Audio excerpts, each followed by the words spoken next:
দেশে তো আওলাদের অভাব নেই, আর আওলাদদের দালালি মার্কা পেট পূজারি জাহান্নামের পথের মৌলবীর অভাব নেই।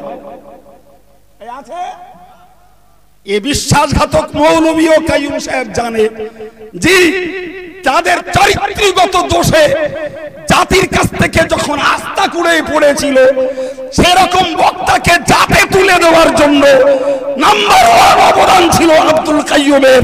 সেই দালাল মার্কা চরিত্রহীন বক্তাগুলো আজকের কাইয়ুম সাহেবদের শত্রুতা করতে পিছন দিয়ে সুড়সুড়ি গজায়। এরা জাতিকে কি ধর্ম শেখাবে? এরা তো জাতকে জাহান্নামে নিয়ে যাবে। সিলসিলার মর্যাদা রক্ষা করে এলাম জি। তখন কাইয়ুম সাহেবের নাম ছিল সিলসিলার মুজাহিদ আলেম। যেই স্বার্থের বিরুদ্ধে বক্তৃতা করলো সেই কাইয়ুম সাহেব হয়ে গেল কাফের আর মুনাফিক। এই সেই আব্দুল কাইয়ুম, হাড়ের গায়ে চামড়া জড়ানো লোকটা জি। কারোর চিন্তায় কাফের, কারোর চিন্তায় মুনাফিক, কারোর চিন্তায় ওয়াহাবি, কারোর চিন্তায় মরে গেলি জানাজা পড়া যাবে না, কারোর চিন্তায় ও মরে গেলি যেখানে দাফন করা হবে সেই মাটিতে যদি ঘাস জন্মায় ওই ঘাস গরুতে খায়, তার দুধ খাওয়া হারাম। এরাও মঞ্চের বক্তা, জাতির কাছ থেকে হাজার হাজার টাকা বুকে পা দিয়ে ড্র করছে, আর তাদের বক্তৃতা হলো এই। সুতরাং আগে আব্দুল কাইয়ুমকে চিনুন। আব্দুল কাইয়ুম কাফের না মুনাফিক না ওয়াহাবি না বেঈমান না বেদিন, ওটা আগে চিনুন। জামান ফুরফুরা পিরসাদ কেবলার রেখে যাওয়া মতাদর্শ, আল্লাহ এবং রসুলকে পাওয়ার একটি নিখুঁত মতাদর্শ, সেটাকে শুধু জানি না, যে কোনো বিরোধী দলের মোকাবেলায় যখন ইচ্ছা তখন প্রমাণ করিয়ে দিতে পারি। লোকের বক্তৃতা শোনা যাবে না, তাহলে নিশ্চিত আপনাকে শুনতে একবারও অনুরোধ করব না ভাই। নাম্বার ওয়ান, নামটাকে খুব চিনে রেখেছেন আব্দুল কাইয়ুম। আমার বাপের নাম আলহাজ হাফেজ মোহাম্মদ শামসুর রহমান জি। ভাই বাড়িটা বইকারায়, পাশাপাশি এবার মনে রাখুন আমি নগণ্য হলেও হানাফি মাযহাবের একজন আলেম। আকীদাগতভাবে হযরত ইমাম আবু মনসুর মাতুরিদি রহমাতুল্লাহ আলাইহির আকীদায় বিশ্বাসী একজন ইমানদার মুসলমান, এবং তরিকতের দৃষ্টিতে বাংলার সুপ্রসিদ্ধ পীর এবং ইমামুল মুসলিমিন বাংলা ফুরফুরা শরীফের মুজাদ্দিদে জামান আলা হযরত দাদা হুজুর কিবলা রহমাতুল্লাহ আলাইহির তরিকতের আদর্শের একজন চোখওয়ালা অনুসারী। আমি অন্ধ ভক্ত নই, দাদা হুজুরের তরিকার একজন চোখওয়ালা ভক্ত আমি। মুজাদ্দিদে জামান দাদা হুজুর কেবলাকে অন্ধের মতন সাপোর্ট দিই না, তাকে চিনি, তার ব্যক্তিত্বকে জানি, তার গুণ যোগ্যতা জানি, তার নীতি আদর্শকে জানি। সারা বাংলায় যত দলমত রয়েছে তাদের এগেনস্টে মুজাদ্দিদে জামান ফুরফুরা পিরসাদ কেবলার রেখে যাওয়া মতাদর্শ, আল্লাহ এবং রসুলকে পাওয়ার একটি নিখুঁত মতাদর্শ, সেটাকে শুধু জানি না, যে কোনো বিরোধী দলের মোকাবেলায় যখন ইচ্ছা তখন প্রমাণ করিয়ে দিতে পারি। সুতরাং আমার এই আত্মপরিচয়টা আগে নেন জি। ভাই আরবিতে একটা প্রবাদ বাক্যে বলে, কুল্লু ইনাইন ইয়াকতুরু বিমা ফিহ, প্রত্যেকটা পাত্র উপুড় করলে তাই পড়ে যা তাতে থাকে। পানি দিয়ে উপুড় করলে পানি বেরোবে, মধু রেখে উপুড় করলে মধু পড়বে, দুধ রাখলে দুধ পড়বে। সুতরাং আমার পাত্রটা হলো হানাফি মাযহাবের পাত্র, মুজাদ্দিদে জামান দাদা পীর সাহেব কেবলা রহমাতুল্লাহ আলাইহির আদর্শের পাত্র। সুতরাং উপুড় করলে তাই বেরোবে জি। আর এই বেরোই বলেই খুব ভালো করে বুঝে রাখুন, বাংলা 1385 সালে যখন সিলসিলায় ফুরফুরা শরীফের মতাদর্শ বিরোধী কোন বক্তা দাদা হুজুর কেবলাকে বলেছিল, বসিরহাট আল্লামা হুজুরকে বলেছিল যে ফুরফুরার আবু বকর সিদ্দিকী আর বসিরহাটের রুহুল আমিন সাহেব মাছের মাথা আর মুরগির রান চিবিয়ে গেছে,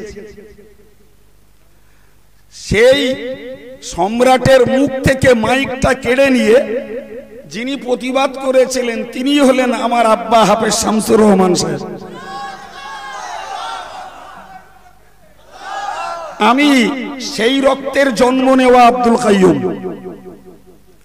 যখন গোটা বাংলায় সিলসিলা বিরোধী লোকেরা ফুরফুরা সিলসিলার জায়গাগুলোকে দখল করছিল আলাদা ধর্ম প্রচারের পদ্ধতি দিয়ে, তার এগেনস্টে মোকাবেলা করতে সুন্নতুল জামাত নামক সংগঠন করেছিলেন যে আলহাজ শামসুর রহমান সাহেব। আমি তার রক্তের ছেলে আব্দুল কাইয়ুম। জি ভাই, যে সময়ে এ বাংলার মানুষগুলো দ্বিধাদ্বন্দ্বের মধ্যে পড়ছিল এবং সিলসিলায়ে মুজাদ্দিদে জামানের আদর্শকে ত্যাগ করে ভিন্ন দলে ঢুকছিল, জি নিজ খরচে আপন গরজে ধর্ম প্রচারের নাম দ্বীনের তাবলীগ, এই নীতিতে যখন বিশ্বাসী হয়ে মুজাদ্দিদে জামানের নীতি আদর্শ ত্যাগ করছিল, জি বসিরহাট আমিনিয়া মাদ্রাসার পরে আর পানিগোবরার মাদ্রাসার পরে সর্বপ্রথম সিলসিলা রক্ষার্থে যিনি বইকারার বুকে মাদ্রাসা তৈরি করে এ সিলসিলার সেবা দিতে ভিত গেড়েছিলেন, আমি সেই শামসুর রহমান সাহেবের বেটা আব্দুল কাইয়ুম। গোটা বাংলায় তখন সিলসিলার নামে প্রচুর মাদ্রাসা থাকা সত্ত্বেও জি বিরোধীদের মোকাবেলা করতে নাম্বার 1 যদি মাদ্রাসা করে থাকে সেটা শামসুর রহমান সাহেব। ভক্তের ছড়াছড়ি, জি তো দুটো গল্পই শুনে বাড়ি যান, তো অনেক শুনেছেন জীবনে, আমার কাছে দুটো গল্প শুনে আজ বাড়ি যান ভাই। পরের স্টেজ বুঝুন, পরের স্টেজ বুঝুন ভাই। এই সেই আব্দুল কাইয়ুম, হাড়ের গায়ে চামড়া জড়ানো লোকটা, জি কারুর চিন্তায় কাফের, কারুর চিন্তায় মুনাফিক, কারুর চিন্তায় ওয়াহাবি, কারুর চিন্তায় মরে গেলি জানাজা পড়া যাবে না, কারুর চিন্তায় ও মরে গেলি যেখানে দাফন করা হবে সেই মাটিতে যদি ঘাস জন্মায় ওই ঘাস গরুতে খায়, তার দুধ খাওয়া হারাম।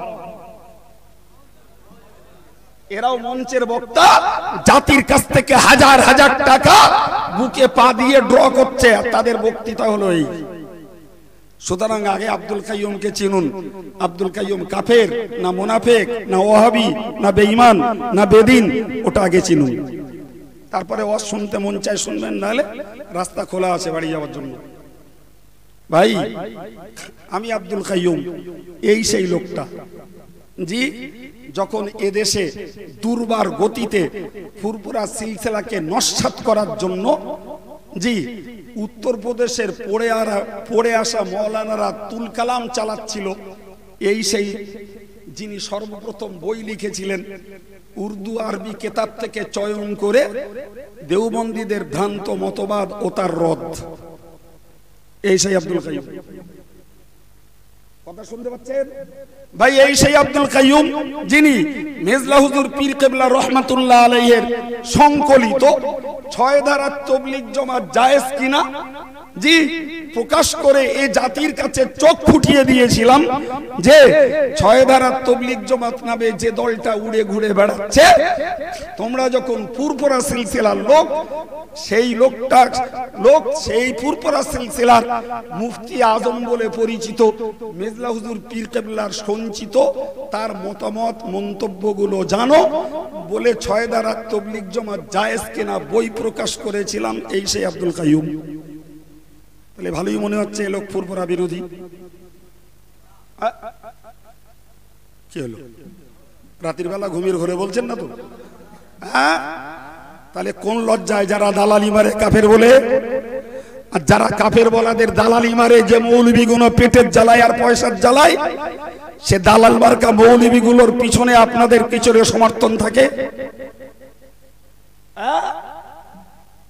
কথা বলুন, বসিরহাটের যে দালাল মার্কা মৌলবী গুলো, সে নেওয়ার হোক আর XYZ যেখানকারই হোক, এদের মতো বক্তার পিছনে যারা দালালি মারে তাদেরকে আপনারা সমর্থন দেন। আর আব্দুল কাইয়ুম সিলসিলার জন্য তার বাপের রক্তে তৈরি হয়ে জন্মসূত্রে সিলসিলার জন্য জীবন দেয়, কোন লজ্জায় তাদেরকে ফুরফুরা বিরোধী কাফের আর মুনাফিক বলে এই নেওরার মতন জায়গায় বিশুদ্ধার করা হয়?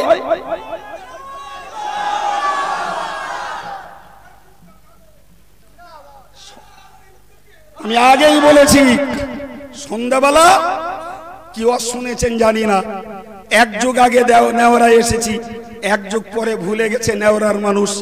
আজকে যারা এনেছে তাদেরকে ধন্যবাদ দিয়ে দোয়া চেয়েছি। সুতরাং আবার যদি দুযুগ পার হয়, তার মধ্যে আল্লাহ ডেকে নিতে পারে, জি হতে পারে আজকেই ফার্স্ট, আজকেই লাস্ট, তবে অন্তত সত্যের চোখটা ফুটিয়ে দিয়ে তবে স্টেজ থেকে নামবো ইনশাআল্লাহ। জি ভাই একটু বলবেন, এদেশের বিরোধী মৌলবীরা যখন, এদেশের বিরোধী মৌলবীরা ফুরফুরা সিলসিলাকে সর্বনাশ করে দেওয়ার জন্য, মুজাদ্দেদে জামানের নীতি আদর্শকে নস্যাৎ করে দেওয়ার জন্য কি সুন্দর করে বই লিখলো, দেওবন্দ ফুরফুরা সিলসিলার ময়না তদন্ত।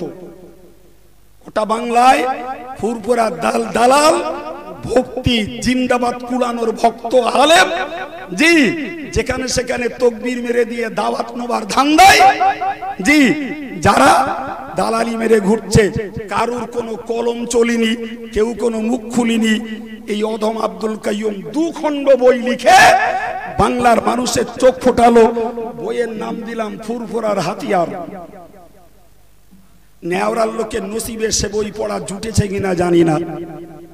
জি দেশে তো আওলাদের অভাব নেই, আর আওলাদদের দালালি মার্কা পেট পূজারি জাহান্নামের পথের মৌলবীর অভাব নেই।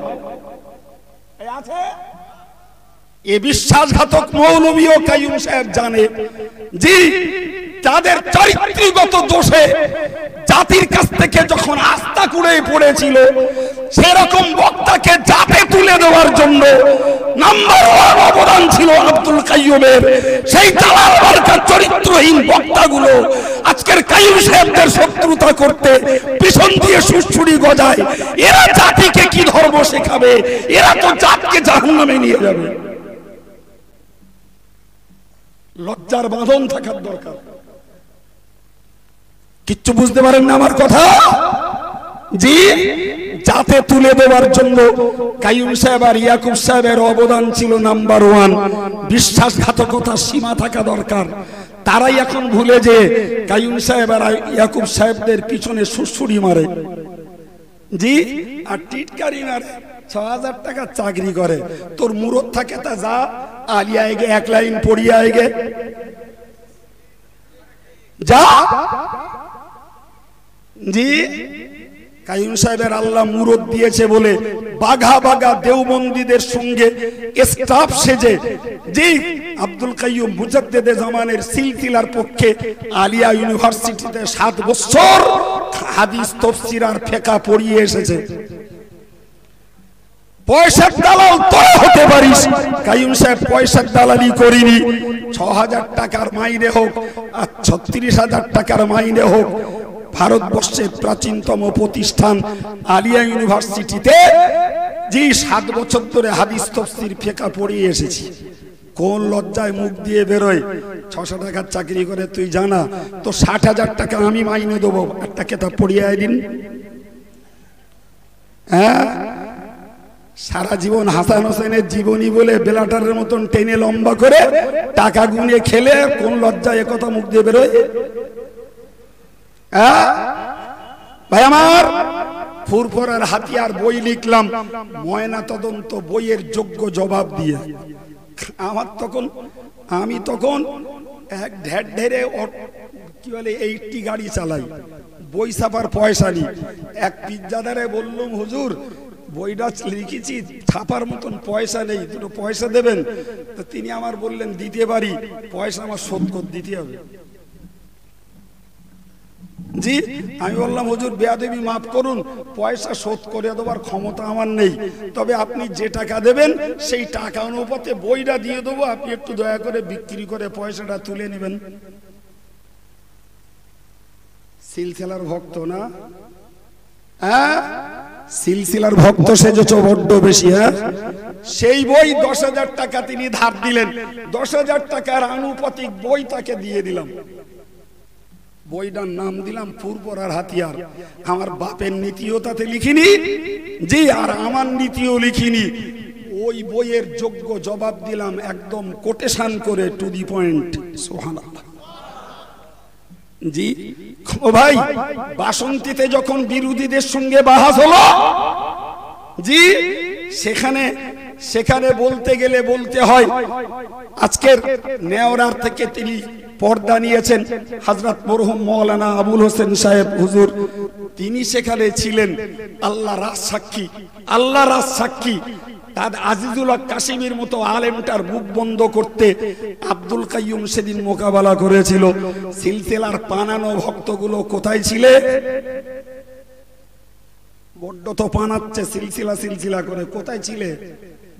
জি, শিমুলদাহে যখন জি বিরোধী বক্তারা সিলসিলার বক্তাদের মুখ বন্ধ করে দিল, প্রকাশ্য সভায় এসে চ্যালেঞ্জ নেওয়ার কারোর বিরোধ হয়নি। আব্দুল কাইয়ুমকে চ্যালেঞ্জ দিল, 4 ঘন্টা বক্তৃতা করলাম, বিরোধী মৌলবীগুলো সুরসুর করে ঘরে উঠে গেল। আজও সেখানকার রাজসাক্ষী হাজার হাজার জনগণ। নদিয়া জেলার মিত্রপুরে ফুরফুরা সিলসিলাকে নস্যাৎ করে দেওয়ার জন্য বিরোধী বক্তারা বক্তৃতা রাখলো। মারমুখী পরিস্থিতির মোকাবেলায় দাঁড়িয়ে কাইয়ুম সাহেব বক্তৃতা করলেন। আজ অবধি আল্লাহর শুকর ফুরফুরা সিলসিলার ভিত তৈরি হলো। ভাই, ফুরফুরা শরীফে 4 শহীদান মাজারে হুজুর মাজারের কাছে ফুরফুরা সিলসিলা বিরোধী মতবাদের বিরুদ্ধে বক্তৃতা করে যারা কাইয়ুম সাহেবকে ভাড়া করে নিয়ে গেল, জি, সেখানে যে বক্তৃতা করে ফুরফুরা সিলসিলার মর্যাদা রক্ষা করে এলাম। জি, তখন কাইয়ুম সাহেবের নাম ছিল সিলসিলার মুজাহিদ আলেম। যেই স্বার্থের বিরুদ্ধে বক্তৃতা করলো সেই কাইয়ুম সাহেব হয়ে গেল কাফের আর মুনাফিক। এই সেই কাইয়ুম সাহেব। জি ভাই, বাসন্তীর বাহাজ বইখানা লিখে দিলাম। বইটা যখন লিখে দিলাম চোখ ফুটিনি। এদেশের লোকেরা যখন কিয়াম করা শিরক, জি, আখিরি জোর পড়া বেদাত, আজানে হাত তোলা জায়েজ নয়, জি, কবর জিয়ারত করা চলবে না, জি, সেই সঙ্গে ইসালে সওয়াব করা যাবে না। এই সেই অদম আব্দুল কাইয়ুম বিভিন্ন কিতাব থেকে নকল করে উদ্ধৃত করে তুলে নিয়ে দালাইলে ফুরফুরা বই লিখে দিলাম, যাতে ফুরফুরা সিলসিলার লোকগুলো তাদের একটা কি বলবো ভিটামিন পায় তারা, যে আমরা যে কাজগুলো করি শিরক নয়, বেদাত নয়, নাজায়েজ নয়, এই কাজগুলোর যথাযোগ্য দলিল রয়েছে। সে কাজ করতে আজকের দেশের ওই চাটকাগার ভক্ত হুজুরের দল কারোর খুঁজে পাওয়া যায়নি, কারোর খুঁজে পাওয়া যায়নি। ভাইরা আমার, ভালো করে খেয়াল রাখুন। এই সেই আব্দুল কাইয়ুম যখন আহলে হাদিসরা হানাফি মাযহাবকে নস্যাৎ করে দেওয়ার চেষ্টা করছে, তার এগেইনস্টে আল্লামা হুজুর 10খানা কিতাব লিখেছে। সে কিতাব অনেক হার্ড, পড়ে লোকে বুঝতে পারে না। এই সেই আব্দুল কাইয়ুম দালাইলুল মুকাল্লিদিন বই লিখে দিয়ে হানাফি মাযহাবের হাতে হাতিয়ার তুলে দিল। হেদায়েতুল মুফসিদিন বই লিখে দিয়ে হানাফি মাযহাবের পবিত্রতা রক্ষার জন্য হাতে বই লিখে দিলে। হানাফি লামজাবি পার্থক্য বই লিখে দিয়ে জাতির চোখ ফুটিয়ে দিল। সিলসিলার দরদি ভক্ত আর আলেমগুলো কোথায় ছিলে বাবা? কোথায় ছিলে? সিলসিলার তো বহুত দরদ। গোটা বাংলা মুজাদ্দিদে জামানের সাজানো 52 জেলা ধর্মীয় বাগান। সুবহানাল্লাহ। আব্দুল কাইয়ুমরা আস্তাকুড়ের লোক, আনাচি কানাচি ঘোরে, আর কেউ এদের চেনে না। তোমরা যারা আনাচ কানাচ বাদ দে দেশ বিদেশ তাফান্তুরে বেড়ালে আমায় একটু জানতে ইচ্ছা করে, জি, সেই বাংলা জুড়ে আজকের সিলসিলার আদর্শ বিরোধী দল কেন সর্বত্র, আজকের সিলসিলা বিরোধী মাদ্রাসা কেন সর্বত্র, গোটা বাংলা জুড়ে বিরোধীদের মাদ্রাসা, আলেম তৈরির কারখানা, আর সারা বাংলা জুড়ে, জি, দাদা হুজুরের নীতি আদর্শের বেসরকারি প্রতিষ্ঠান বসিরহাট সাব ডিভিশনে 2টো আর বারাসাত সাব ডিভিশনে 2টো। যারা বাংলা জুড়ে ঘুরে বেড়াও, তাহলে দাদা হুজুরের আদর্শে 2টো ভালো যোগ্য আলেম তৈরির মাদ্রাসা এতদিন করনি কেন বাবা? সিলসিলার তো বহুত দরদ, কেন করনি?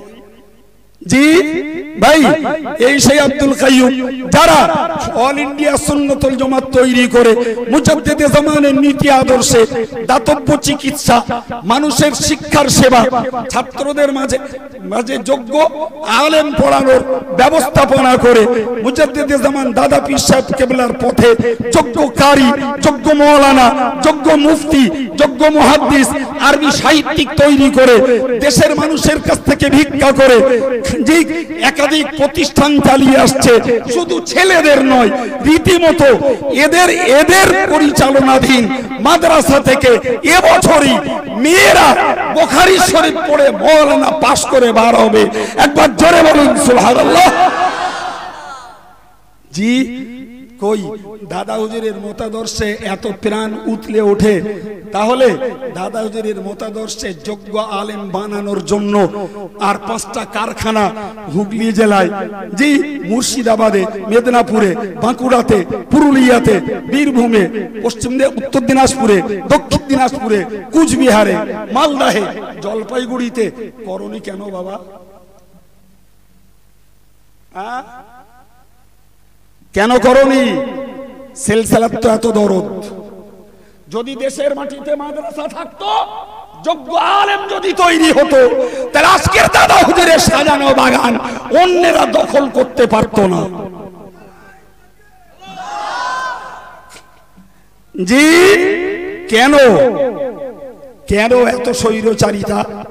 কিসের জন্য এতই? তার মানে বুঝেছো কি?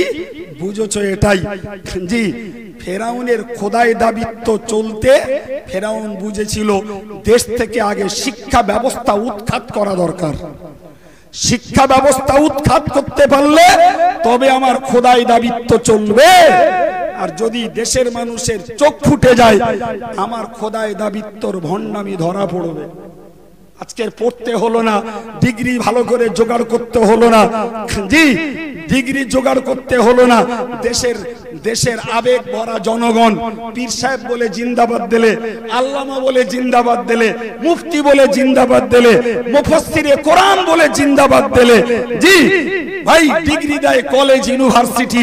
আজকের দেশের আম জনতা সেলাইয়ের কাজ করে, লাঙলের কাজ করে, নিড়েনওয়ালা, ঠেলাওয়ালা, লাঙলওয়ালা, মুঠে মজদুর, তারাই দিয়ে দিলে মুফাসসিরে কোরআন, যুগ উপযোগী, শাহ সুফি, পীরে কামেল, আল্লামা অমুক সাহেব।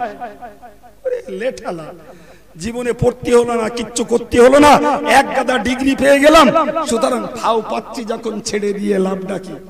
বুঝলে দেশের মাটিতে যদি যোগ্য প্রতিষ্ঠান তৈরি হয়, তাহলে যত আলেম তৈরি হবে, যত যোগ্য আলেম তৈরি হবে, ততই আমাদের এই ফাও বাজিমাত করার প্রথাটা বন্ধ হবে।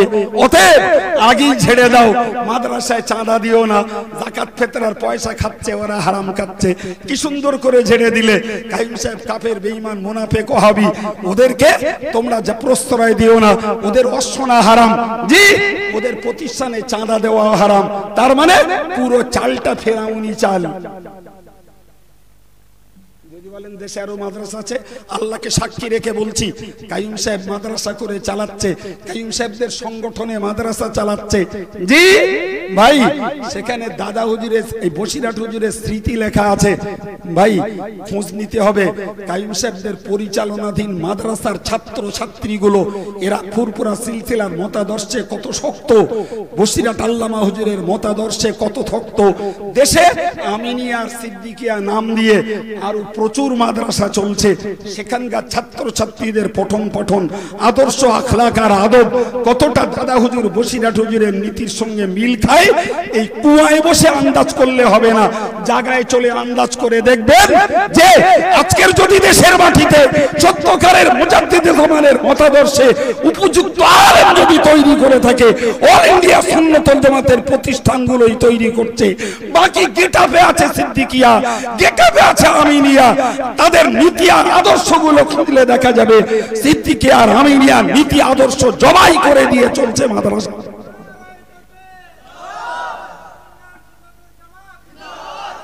ভাই যদি কথা কারোর গায়ে লাগে, আমার সামনে যাবেন, চোখে আঙুল দিয়ে দিবালোকের মতো দেখিয়ে দেবো।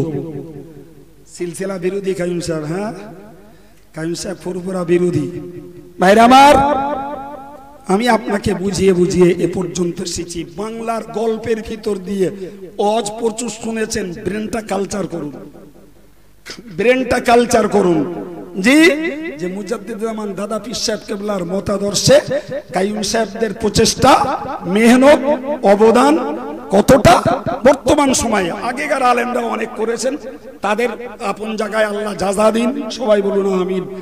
জি, এই মুহূর্তে পরিস্থিতিটাকে পর্যবেক্ষণ করুন, তবে একটা মন্তব্য করবেন, না হলে মনে রাখবেন নেওরাওয়ালারা কাইয়ুম সাহেবের দাওয়াত করে না, এক যুগ ধরে কিচ্ছু যায় আসে না, আগামীতেও করবে না, কিচ্ছু যায় আসবে না। কাইয়ুম সাহেবরা কাইয়ুম সাহেবদের খেদমত করিয়ে যাচ্ছে, আল্লাহ যতদিন বাঁচাবেন ততদিন করবে ইনশাআল্লাহ। জি ভাই আমার, ফিরে আসুন। প্রশ্ন একটা মনে জাগবে, আমি আগেই বলেছি ওয়াজ শুনেছেন অনেক, আজকে আর ওয়াজ করব না। জি, প্রশ্ন একটা মনে জাগবে, হুজুর আপনারা এত কিছু করছেন, জি শুনছি তো আজকের, কিন্তু চোখেও তো আমরা দেখি।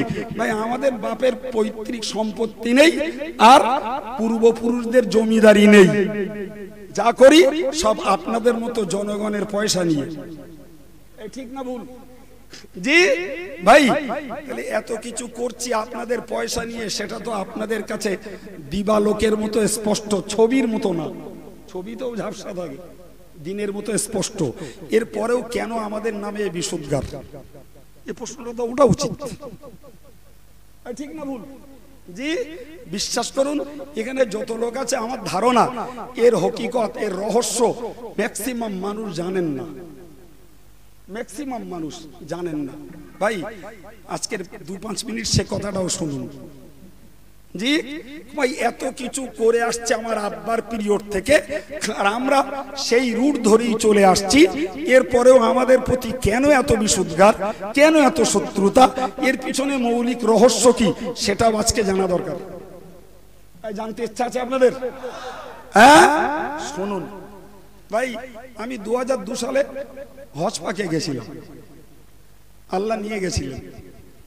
তো 2002 সালে হজ পাকে যাচ্ছি, যেদিন বার হচ্ছে শুক্রবার, ঘর থেকে নেমেছি, একজন লোক একটা হ্যান্ডেল ধরাল, তখন ঘর থেকে নামছি, একজন একটা হ্যান্ডেল ধরালে, আমার নিজেদের লোক। জি, হ্যান্ডবিলটাই দেখি লেখা আছে অনেক কথা, আমার অত পড়ার সময় হয়নি। মদ্দা কথা হলো যে আমাদের 12-14 জন আলেমের নাম দিয়ে বলা হয়েছে যে আমরা বসিরহাট হুজুরকে মুজাদ্দিদ বলিস। আমি বললাম কি কথা? তা আমি শুধু তখন গাড়িতে উঠবো, যিনি আমাকে দিলেন তাকে এতটুকু বললাম রেখে দাও, আল্লাহ বাঁচায় তো 1.5 মাস পরে ফিরবো, তখন দেখা যাবে, বলে বেরিয়ে গেল। আল্লাহ ফিরিয়ে আনলেন, এলাম, এসে ব্যাপারটা দেখলাম, জি ওই হ্যান্ডবিলটাকে বার করছেন, জি মুজাদ্দিদ বলে কথা দিয়ে বার ছড়ানো হচ্ছে ফুরফুরা শরীফ থেকে, ছড়াচ্ছেন ফুরফুরা শরীফের ছোট হুজুর কেবলার সাহেবজাদা ইব্রাহিম সিদ্দিকী সাহেব ছড়াচ্ছে। রহস্যটা খুঁজলাম, খুঁজে দেখলাম দক্ষিণ ভেবিয়ার তানজিমে মুজাদ্দিদিয়া ওলামা বলে একটা সংগঠন আছে, তারা একটা সভা দেয় প্রতি বছর। সে সভায় আমি কখনো যাইনি, বলতেও পারবো। এখন ওই সভার প্রধান বক্তা ফুরফুরা শরীফের ওই ইব্রাহিম সাহেব, আর পরের বক্তা হলেন বসিরহাটের মনিরুল আমিন সাহেব। শুনতে পাচ্ছেন? জি, এই মনিরুল আমিন সাহেবের নাম দিতে যেয়ে ওই সভাওয়ালারা সেখানে, দেখেন না আমাদের দেশে হয় নাম একটুখানি লেজ পুচ্ছ অনেক বড় হয়ে যায়, হ্যাঁ, তো সেই লিখতে লিখতে বসিরহাট হুজুরের নাম লিখতে লিখতে সেইখানে বসিরহাট হুজুরকে মুজাদ্দিদ বলেছে। কথা মাথায় ঢুকলো? লিখেছে কে? জলসা কমিটি। ভাই এই নেওরাতেই আজকের আমি যেখানকার আমন্ত্রিত একজন বক্তা, এখানে আর কেটা কেটা বক্তা আছে আমি জানি না, আমি বক্তা বলো এখানে, কিন্তু আর কাকে দাওয়াত করেছে এরা আমি জানি না। না পেরে আজকে জিজ্ঞাসা করে নিলাম, না কালকে রাত্রি রাত 2টোর দিকে রজব আলী সাহেব আমাকে ফোন করে বললেন যে হুজুর আমার দাওয়াত আছে। তা আমি বললাম ভালো, তো তাহলে আপনার আমি বললাম আমার টাইম রাত 12:30। আমি কালকে একটা নেওয়ারায় সবরেসা নিতে এসেছি, একজন আমারে বলছে হুজুর 11টার টাইম আপনার। আমি জানি না, মনে নেই। আমার ওই টিপটপের ভাই বললেন, আমি বললাম মনে নেই ভাই আমার। রাত্রি খুলে ডায়েরি খুলে দেখছি রাত 12:30 টাইম, এদিকে প্রচার হচ্ছে 11টা। আমি শীতলের আমাদের এক কর্মী হাফেজ মাসুমি, তাকে বললাম এই শিগগিরই ফোন করে বলতো ওদের, বলা যায় না, এই যদি উল্টো প্রচার হয় লোকগুলো অযথা কষ্ট পাবে, কে থাকবে কে থাকবে না তার ঠিক নেই। পেলেন পরিষ্কার বলতে বল যে আমার টাইম 12:30, আমি কিন্তু তার আগে পৌঁছাবো না, এটা স্বাভাবিক। এই যে 5 মিনিট আগে এসছি, গাড়িটা খেয়ে করে দেয়, বুঝতে পারছেন কি বলেছি? হুড়মুড় হুড়মুড় করতে করতে চলে এসছি, যদি 5 মিনিট আগে পৌঁছাতে পারি। কিন্তু টার্গেট আমার 12:30টার কাঁটা যেন পার না হয়, আমার বক্তব্য। আমি এটা বলতে চাইছি, তাহলে এখানকার আমি বক্তা, অথচ আজকের কর্তৃপক্ষের সেটআপ বক্তা কে কে আমার সঠিক জানা নেই। আচ্ছা, দক্ষিণ বেবিয়ায় সভা হচ্ছে, সেখানকার বক্তা কেডা? কে কি কাইম সাহেব, শামসুর রহমান সাহেব, মাতিন সাহেব, বসিরহাটের সরবুল আমিন, নুরুল আমিন, মনুল আমিন, সিরাজুল আমিন, এরা সব জেনে বসে আছে? জেনে থাকে তা সেখানে যে জেনেছেন নুরুল আমিন সাহেব, আর জেনে থাকে তা জেনেছেন ইব্রাহিম সাহেব।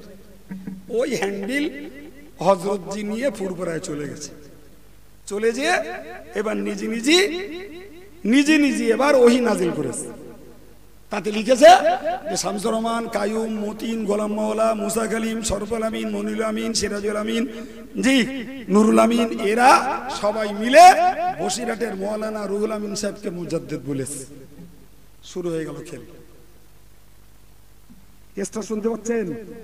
হ্যাঁ, ব্যাপারটা যখন ওই বেরোলো, আমরা হ্যান্ডবিলটা পাওয়ার পরে আমি তখন হজ থেকে ফিরে এসেছি, তখন সবে পানি গরম হচ্ছে। জি, হজ থেকে ফিরে এলাম, আমি বললাম এই কাগজ তো আমাদের লেখা নয়, এই কাগজ লিখছে কে? জি, ফুরফুরা থেকে প্রচার হচ্ছে, এই কাগজ বসিরহাটে। শুনতে পাচ্ছেন? সব বেদনাদায়ক কথা, কাজের থেকে অকাজের সময় নষ্ট। জি ভাই, ওই হ্যান্ডবিলটার ফন্ট নিয়ে বসিরহাটের যারা কম্পিউটার লেজার চালায় তাদের সঙ্গে টালি করা হলো, দেখা গেল ওই ফন্ট এখানকার নয়। লেটেস্ট ফুরফুরা এই শিয়াখালা প্রিন্টিং প্রেস, কি নাম বললাম? শিয়াখালা প্রিন্টিং প্রেসে যোগাযোগ করে দেখা গেল ওই হ্যান্ডবিলটা ওই প্রেস থেকে বার হচ্ছে, ফোনটা ওদের, ব্রেনটা মাতিন সাহেবের। ভদ্রলোক আমাদের হাতে পায়ে ধরাধরি করলেন, ভাই আমার যদি এ কথা বলেন আমার ব্যবসা করতে দেবে না। হ্যান্ডবিলটা ছাপাচ্ছে ইব্রাহিম সিদ্দিকী, নাম বসিরহাটের নাম দিয়ে। তবে আপনাদের পায়ে ধরি, বলবেন না তাহলে আমার উপরে হামলা হবে। কেসটা বোঝা যাচ্ছে ভাই? এই রকম করে বই বার হলো, একটা দুটো, এই বলে লিফলেট বার হলো, একটা দুটো না, তাদেরই লেখা প্রমাণে 5 লক্ষ। কটা বললাম? 5 লক্ষ হ্যান্ডবিল প্রচার করা হয়েছে। জি, তাদেরই কলমে লেখা, ওটা আব্দুল কাইয়ুমের নয়, বই আমার কাছে আছে। 5 লক্ষ। ভাই এইভাবে যখন চলতে রইল, জি আমাদেরকে 2-1 মুরব্বী লোক জিজ্ঞেস করে, বলছে কি হচ্ছে সব? কি হচ্ছে আপনাদের ভাইদের জিজ্ঞেস করে। কোন ফুরফুরা শরীফের মুরব্বীরা জিজ্ঞেস করেছেন যে আব্দুল কাইয়ুম কি হচ্ছে? যথেষ্ট খাতির সম্পর্ক। কেউ বলে মাওলানা সাহেব কি হচ্ছে? বলে আপনার ভাইকে জিজ্ঞেস করুন কি হচ্ছে, আমরা তো কিছু খবর রাখি না। কথা বোঝা গেছে বাবু? ভাই এই যখন চলতে রইল, সব থেকে বেশি গুরুতর ভাবে যেটা ঘটলো, ভাই আপনারা জানতেন সেই মেরিগঞ্জের এক মাওলানা ছিলেন, মাওলানা আমজাদ সাহেব। তার বক্তৃতা হয়তো অনেকে শুনেছেন।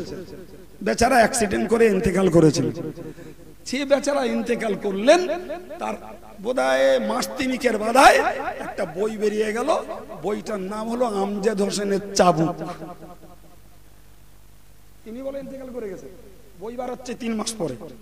বইটা বেরালো যথা ইচ্ছা, জি বসিরহাট হুজুরের নামে প্রচুর আলফাল কথা তাতে। আর ওর বেটা ছেলেটাকে ধরলাম, জি যে ছেলেটা বর্তমানে ওয়াজ করছে, সাদ্দাম বলে একটা মাওলানা, জি ওকে ধরলাম। বললে হুজুর বিশ্বাস করুন, আল্লাহ জানে এ বই আমার আব্বা লিখিনি। যেহেতু আমার আব্বা মারা গেছে, ফলে এই এরাই লিখে আমার আব্বার নামে চালু করতেছে, জানে মরা লোকে ধরতে পারবে না। শুনতে পাচ্ছেন? কেসগুলো বুঝুন, শুধু আমি গল্প বলবো বলেছি আজ। জি, যথেষ্ট অজের রেকর্ড আছে দেশে ভাই। তো বইটা পড়লুম, বইটা পড়লে না এমনি মাথা গরম হয়ে যাবে। তার আগে ভদ্রলোক একটা বই লিখেছেন, ওই ইব্রাহিম সিদ্দিকী সাহেব, বইটাতে লিখেছেন একটা দুটো তথ্য বলছি। জি, বসিরহাট হুজুর দাদা হুজুরের 176 নম্বর খলিফা, শুনতে পাচ্ছেন? আর এক জায়গায় লিখলেন 24 পরগনার 31 নম্বর খলিফা। জি, বসিরহাট হুজুর দাদা হুজুরের প্রধান খলিফা নন উপরন্তই। আমজেদ হোসেনের চাবুক বই খুলে দেখছি নিকির ছেলে ছোট জাত থেকে বাঁচার জন্য ফুরফুরা এসে মুরিদ হয়েছিল। কার নামে লেখা? আমার নামে, বসিরহাট হুজুরের নামে ভাই। তাতে লেখা, জি তাতে লেখা হলো যে মৌলানা রুহুল আমিন সাহেব ছোট জাত থেকে বাঁচার জন্য ফুরফুরায় গিয়ে মুরিদ হয়েছিল। তাতে লেখা হলো মৌলানা রুহুল আমিন সাহেব কেতাবের ব্যবসা করে খেত। রুহুল আমিন সাহেবের ইমান মরার সময় ইমান চলে যাচ্ছিল, মানে ইমান নিয়ে মরতে পারছিল না। ফুরফুরাতে ফয়েজ দেশে তাই ইমান বেঁচে গেছে। পুটিমারি 300 বিঘা জমি বন্ধক রেখে খেয়েছে। জি, পুটিমারি 300 বিঘা জমি বন্ধক রেখে খেয়েছে ভাই, গেল। এর ছাড়াও ভাই ওই বই আর এই বই, দুটো বই যখন পড়লাম, এমনি সাধারণভাবে একজন সত্যকারের বসিরহাট হুজুরের ভক্ত না আমরা, ধরুন বসিরহাট হুজুর একদম তৃতীয় ব্যক্তিত্ব, কিন্তু তার গুণ, তার যোগ্যতা, তার লেখনী, জাতির জন্য তার নিবেদিত প্রাণ, জাতির হেদায়েতের জন্য তার খিদমত, এগুলো কি কোনো বাংলার মুসলমান অস্বীকার করতে পারে? যে দলের আর যে মতের হয় হোক গে যা, তার যে খিদমত, এটা কি কেউ অস্বীকার করতে পারে না ভাই। এই সমস্ত তথ্যগুলো জড়ো হলো, কারোর সঙ্গে আলোচনা করিনি, কারোর সঙ্গে আলোচনা করি। সালটা আমার সঠিক মনে নেই, জি সঠিক মনে নেই, তবে সম্ভবত ওই রকম 1409 বা 10 সালের দিকে ইটিন্ডার একটা সভায় আমি ওই তথ্যগুলো তুলে সর্বপ্রথম মাইকে মুখ খুলে প্রতিবাদ করলাম। প্রথম শুরু এই লেখাগুলো পাওয়ার পরে। আপনারা বলুন, দেশের হাজারো ক্যাসেট খুঁজলে আব্দুল কাইয়ুম, আব্দুল মতিন, ইয়াকুব, রজব আলী, শামসুর রহমান সাহেবদের বক্তৃতা আজও পাওয়া যাবে। কোথাও রেকর্ড আছে আমরা বসিরহাট হুজুরকে মুজাদ্দেদ বলেছি? নেই। আমাদের কোন লেখনী আছে? আমার নিজের লেখা গোটা 25 বই আছে। জি, নেওয়ার লোকে যদি না পড়তে পেরে থাকে তাদের সৌভাগ্য না দুর্ভাগ্য তারা বুঝুক, বইগুলো খুঁজে বার করুক যে আমরা বসিরহাট হুজুরকে মুজাদ্দেদ বলেছি। তাহলে ক্যাসেট খুঁজলে পাওয়া যাবে না, বই খুঁজলে পাওয়া যাবে না, তাহলে মুজাদ্দেদ আমরা বলেছি তার অথেন্টিক রেকর্ডটা কি? হ্যান্ডবিল, হ্যান্ডবিল যদি হয় ভাই, আমি কালকে সকালবেলা না রাত পার করতে দেবো না, রাত পার করতে দেবো না। এর মধ্যে নেওয়ার একজন বিশিষ্ট ব্যক্তির নামে একটা ফার্স্ট ক্লাস করে হ্যান্ডবিল বানিয়ে লিখে দেবো। তার বিষয়ে আলোচ্য বিষয় হলো নেওয়ার অমুক অমুকের স্ত্রী নিয়ে বেরিয়ে চলে গেছে।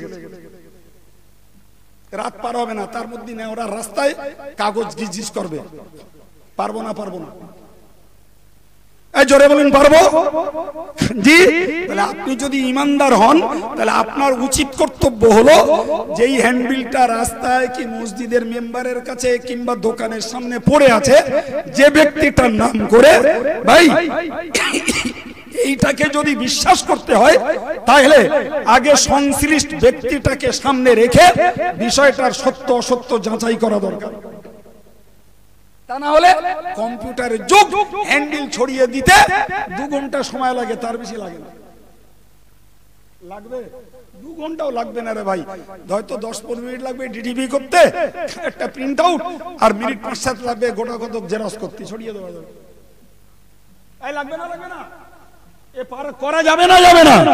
তাহলে হ্যান্ডবিল পড়ে তুমি বুঝে নিলে যে এরা বসিরহাট হুজুরির মুজাদ্দেদ বলেছে, অথচ তার অথেন্টিক রেকর্ড নেই। প্রতিবাদ শুরু করলাম আমি সর্বপ্রথম। জি, গোটা বাংলা মুজাদ্দেদে জামান দাদা পীর সাহেব কেবলা রহমাতুল্লাহ আলাইহির নীতি আদর্শ আখলাক আমলের একটা সাজানো বাগান। এখন আমি এই যে প্রতিবাদ করলাম, এটা কি দাদা হুজুরের বিরোধিতা করেছি? শুনুন, ওই সেই মুজাদ্দেদে জামান যিনি বসিরহাট আল্লামা হুজুরকে দেখে দাঁড়াতেন। বসিরহাট হুজুর বলতেন, বসিরহাট হুজুর নিজে এই দাঁড়ানো দেখে লজ্জিত হতেন। মুজাদ্দেদে জামান বলতেন, বাবা আলেমের ইলমের কদর করার দরকার, তাই তোমায় দেখে দাঁড়াই। অন্য একটা বর্ণনায় এসেছে, জি বাবা আল্লাহ পাক তোমার মধ্যে যে ইলম দান করেছেন, ওই ইলমের মর্যাদার খাতিরে দাঁড়িয়ে যাই। আর আব্বা জোরে বলুন সুবহানাল্লাহ। সেই মানুষটাকে যদি বলা হয় আলেম ছিলেন না, সেই মানুষটাকে যদি বলা হয় তিনি কিতাবের ব্যবসা করে খেতেন, সেই মানুষটাকে যদি বলা হয় তিনি নিকিরির ছেলে ছোট জাত থেকে বাঁচার জন্য ফুরফুরা শরীফে এসে মুরিদ হয়েছে, সেই মানুষটাকে যদি বলা হয় রীতিমতো যিনি তার নিজের চিঠিতে লিখতেন, নিজের চিঠিতে আমি নিজে চোখে পড়েছি, আর তার ছবি তার লেখনী দেখলে অন্য জীবনী তো পাওয়া যাবে, তিনি পরিষ্কার লিখতেন সুদের মাল অলংকার ঝাল পরহেজ করিয়া থাকি। সেই লোকটার নামে যদি বলা হয় 300 বিঘে জমি বন্ধক রেখে খেয়েছে, এ ভাইরে আমার, ওই লোকটাকে মর্যাদা দিয়েছে খোদ দাদা হুজুর কেবলা, ওই লোকটার খেলাফতি দিয়েছেন খোদ মুজাদ্দেদে জামান দাদা পীর সাহেব কেবলা। সুতরাং আমি তার বিরুদ্ধে বক্তৃতায় জবান খুলেছি। এর মানে হলো আমি মুজাদ্দেদে জামানের নিজস্ব উক্তি আর মন্তব্যের মর্যাদা রক্ষা করতে যে আল্লামা হুজুরের সম্মানের পক্ষে প্রতিবাদ করেছি। ঠিক না ভুল? ভাই আমায় একটু বলুন, কথাগুলো শুনুন। আমি আপনার ব্রেনটাকে ওয়াশ করতে চাচ্ছি। হয় আপনি সমালোচনা বাদ দিয়ে পাপের হাত থেকে বাঁচুন, আর যদি মনে হয় যে না এরপরেও সমালোচনা করব, সুযোগ পেয়েছি, একটা নৈতিক হক আদায় করছি, পদক্ষেপ কি নেবেন আপনাদের ব্যাপার। আপনি বলুন। আমি আপনাকে জিজ্ঞাসা করি, মুজাদ্দেদে জামান দাদা পীর সাহেব কেবলার প্রচারে গোটা বাংলা জুড়ে আল্লামা হলেন বসিরহাট হুজুর। একটু সুবহানাল্লাহ বলা যাবে না? আর একটু জোরে বলা যাবে না? একমাত্র দাদা হুজুর কেবলাই আল্লামা হুজুরকে বলেছিলেন আল্লামায়ে বাংলা। ফুরফুরা শরীফের মেজলা হুজুর পীর কেবলা রহমাতুল্লাহ আলাইহি তিনি বই লিখলেন, তাতে তিনি লিখলেন আল্লামা হিন্দ। তার মানে দাদা হুজুরের ঘোষণায় থাকলো যে বাংলার বিদগ্ধ আলেম, বাংলার মহাজ্ঞানী রুহুল আমিন সাহেব, আর মেজলা হুজুর কেবলা লিখলেন ভারতের মহাজ্ঞানী রুহুল আমিন সাহেব। আজকের যদি বাপের জন্মে মাদ্রাসার চৌকাটা না ডিঙিয়ে যে মৌলবীগুলো কোরআন পড়তে পারে না, কোরআন পড়ার মুরব্বি, এক লাইন পড়লি 13টা ভুল হয়। জি, মৌলবীর কোরআন পড়ার মুরব্বি কো, এক লাইন আরবি পড়ার মুরব্বি কো, তাদের নামে সব গড় পড়তাই পাইকারি হারে আল্লামা, সাইকেল মিস্ত্রিও আল্লামা, ভ্যানওয়ালাও আল্লামা, জি বেলদার সেও আল্লামা। আল্লামা জানো জি রাস্তায় কুড়িয়ে পাওয়া জিনিস। দাদা হুজুরের বক্তব্যে একমাত্র আল্লামা রুহুল আমিন সাহেব। আর আজকের একদম নিচু স্তর থেকে শুরু করে উচ্চ স্তর পর্যন্ত জন্মে কোনোদিন মাদ্রাসার চৌকাটা জিগুইনি, তার নামে লেখা আল্লামা মুফাসসিরে কোরআন। জি প্রতিবাদ করেছি, অন্যায় করেছি, জোরে বলুন অন্যায় করেছি। আল্লামা রুহুল আমিন সাহেবকে আল্লামা বলেছেন দাদা হুজুর, আজকের আল্লামা বলছে কে? 2 পাস। জি আল্লামা লিখে দিল কারুর নামে। আজকের নেওয়ারের হ্যান্ডবিল, কালকের হলো দেবীপুরের হ্যান্ডবিল, তারপর দিন হয়ে গেল ওই বয়ডা গাছের হ্যান্ডবিল, প্রচার হয়ে গেল কি ব্যাপার, অমুক সাহেব আল্লামা শাহ সুফি পীরে কামেল, হয়ে গেল। প্রতিবাদ করেছি কেন? আল্লাহ পাকের নবী বলেছেন, হযরত আম্মা জান আয়েশা সিদ্দিকা রাদিয়াল্লাহু আনহা বলেন, আমার আনা রাসূলুল্লাহ সাল্লাল্লাহু আলাইহি ওয়াসাল্লাম খান্নুনাজিলান নাস আলা মানাজিলিহিম। হুজুর আম্মা জান আয়েশা বলেন রাসূলুল্লাহ বলেছেন তোমরা মানুষকে আপন মর্যাদায় বহাল রাখো, যিনি যে দরজার সেই দরজায় তাকে রেখে দাও, নিচে কেউ উপরে তুলো না আর উপরওয়ালাকে নিচে নামিও না। যিনি উচ্চ যোগ্যতার তাকে তোমরা নিম্নে নামিয়ে দিও না, আর যিনি নিম্ন যোগ্যতার তাকে উচ্চ আসন দিও না। দুটোই শরীয়তের মসলায় হারাম। ধোঁকা এবং প্রতারণা এ কাজ যদি করা হয় নিশ্চিত নিরীহ জনতা ভুল বুঝবে। ভাই প্রিয় নবী সাল্লাল্লাহু আলাইহি ওয়াসাল্লামের কাছে একজন ব্যক্তি এলেন। হযরত আনাস রাদিয়াল্লাহু আনহু হাদিসটিকে বর্ণনা করেছেন, যা রাজুলুন ইলা রাসূলিল্লাহি সাল্লাল্লাহু আলাইহি ওয়াসাল্লাম ফাকালা ইয়া খায়রাল বারিয়া। কি বললেন? একজন লোক রাসূলের কাছে এসেছেন, এসে বললেন হে সৃষ্টির শ্রেষ্ঠ ব্যক্তি। জোরে বলুন, আর একটু মন খুলে বলুন। আচ্ছা, যে লোকটা রাসূলুল্লাহকে সৃষ্টির শ্রেষ্ঠ ব্যক্তি বলেছেন, ঠিক বলেছেন না ভুল বলেছেন? জি, আল্লাহু আকবার। প্রিয় নবী বললেন লা তাতরুনি কামা আতরাতিন নাসারা ইবনে মারইয়াম। বললেন এ সাহাবীরা খবরদার, তোমরা আমাকে আমার এত অতিরিক্ত প্রশংসা করো না যেমন অতিরিক্ত প্রশংসা করেছে খ্রিস্টান জাতি মরিয়মের বেটা ঈসার জন্য। আর ঈসার নামে অতিরিক্ত প্রশংসা করে কি বলেছে? ওয়াকালাতিন নাসারাল মাসীহ ইবনুল্লাহ, যে মরিয়মের বেটা ঈসা হলো আল্লাহর ছেলে। আরেকবার জোরে বলুন, খবরদার তোমরা যেন আমাকে এরকম অতিরিক্ত প্রশংসা করো না, বরং ইন্নামা আনা আবদুহু, আমি আল্লাহর বান্দা। ফাকুলু আবদুল্লাহি ওয়া রাসূলুহু, তোমরা বলো আমি আল্লাহর বান্দা আর আল্লাহর রাসূল, ওইটুকুই যথেষ্ট। জোরে বলুন। ভাই আজকে কারে বলে সুফি, কারে বলে শাহ সুফি, কারে বলে মৌলানা, কারে বলে আল্লামা, কারে বলে মুফতি, কারে বলে মুফাসসিরে কোরআন, কারে বলে মুমতাজুল মুহাদ্দিসিন। এ বোধ বুদ্ধি যাদের নেই তারা যদি যাত্রার নামে ওগুলো বসিয়ে দেয়, অন্ধরা জিন্দাবাদ দিতে পারে, চোখওয়ালারা কি মেনে নিতে পারে? কথা বলুন। তাহলে আমি যদি এই অযোগ্যকে যোগ্য পদ বা যোগ্য সম্মান দেওয়ার জন্য যদি প্রতিবাদ করে থাকি, তাহলে রাসূলের হাদিস আমল করেছি, রাসূলের হাদিসের আমল করেছি। মুজাদ্দিদে জামানের প্রদত্ত উপাধি যা কেবলমাত্র ছিল আল্লামা বসিরাট হুজুরের নামে, আজকের যে কেউ সে উপাধি ভোগ করবে, নিশ্চিত এটা মুজাদ্দিদে জামানের নির্বাচনকে অপমান করা হচ্ছে। ঠিক না ভুল? ভাই প্রতিবাদ করে কতটা দোষ করেছি আপনারা বিচার করবেন, আপনারা বিচার করবেন। ভাইরা আমার, আপনি বলুন, আমি আপনাকে বলি, যদি বসিরাট হুজুর 300 বিঘে জমি বন্ধক রেখে খেয়ে থাকেন, নাউজুবিল্লাহ, মশলাগত দৃষ্টিতে জমি বন্ধকের উপসত্ত্ব ভোগ করা হারাম, যেহেতু ওটা সুদ। কি ভাই, সুদখোর কখনো আল্লাহর ওলি হয়? কথা বলেন, সুদখোর আল্লাহর ওলি হয় না।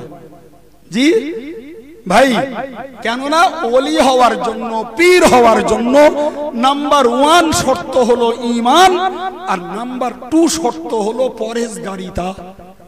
শুধু খাওয়া না, খাওয়া, পড়া, চালচলন, ভাষা, ব্যবহার সবগুলো পূর্ণাঙ্গ সুন্নত মোতাবেক হতে হবে। তা না হলে পৃথিবীর মানুষের কাছে পীর নামে বাজারজাত হওয়া যাবে। জি, অপড়ুয়া যুব সমাজের কাছে জিন্দাবাদ কুড়ানো যাবে, আল্লাহর কাছে প্রতারক বলে গণ্য হতে হবে।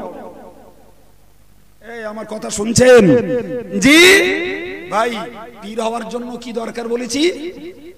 পরহেজগারিতা, সংযত জীবন, খাওয়া, পড়া, ভাষা, ব্যবহার সবগুলোর ভিতরে সংযমিতা থাকবে, তবে কালে যে একদিন আল্লাহ পাকের বেলায়েত তথা পীরিত্বের মর্যাদা মিলতে পারে।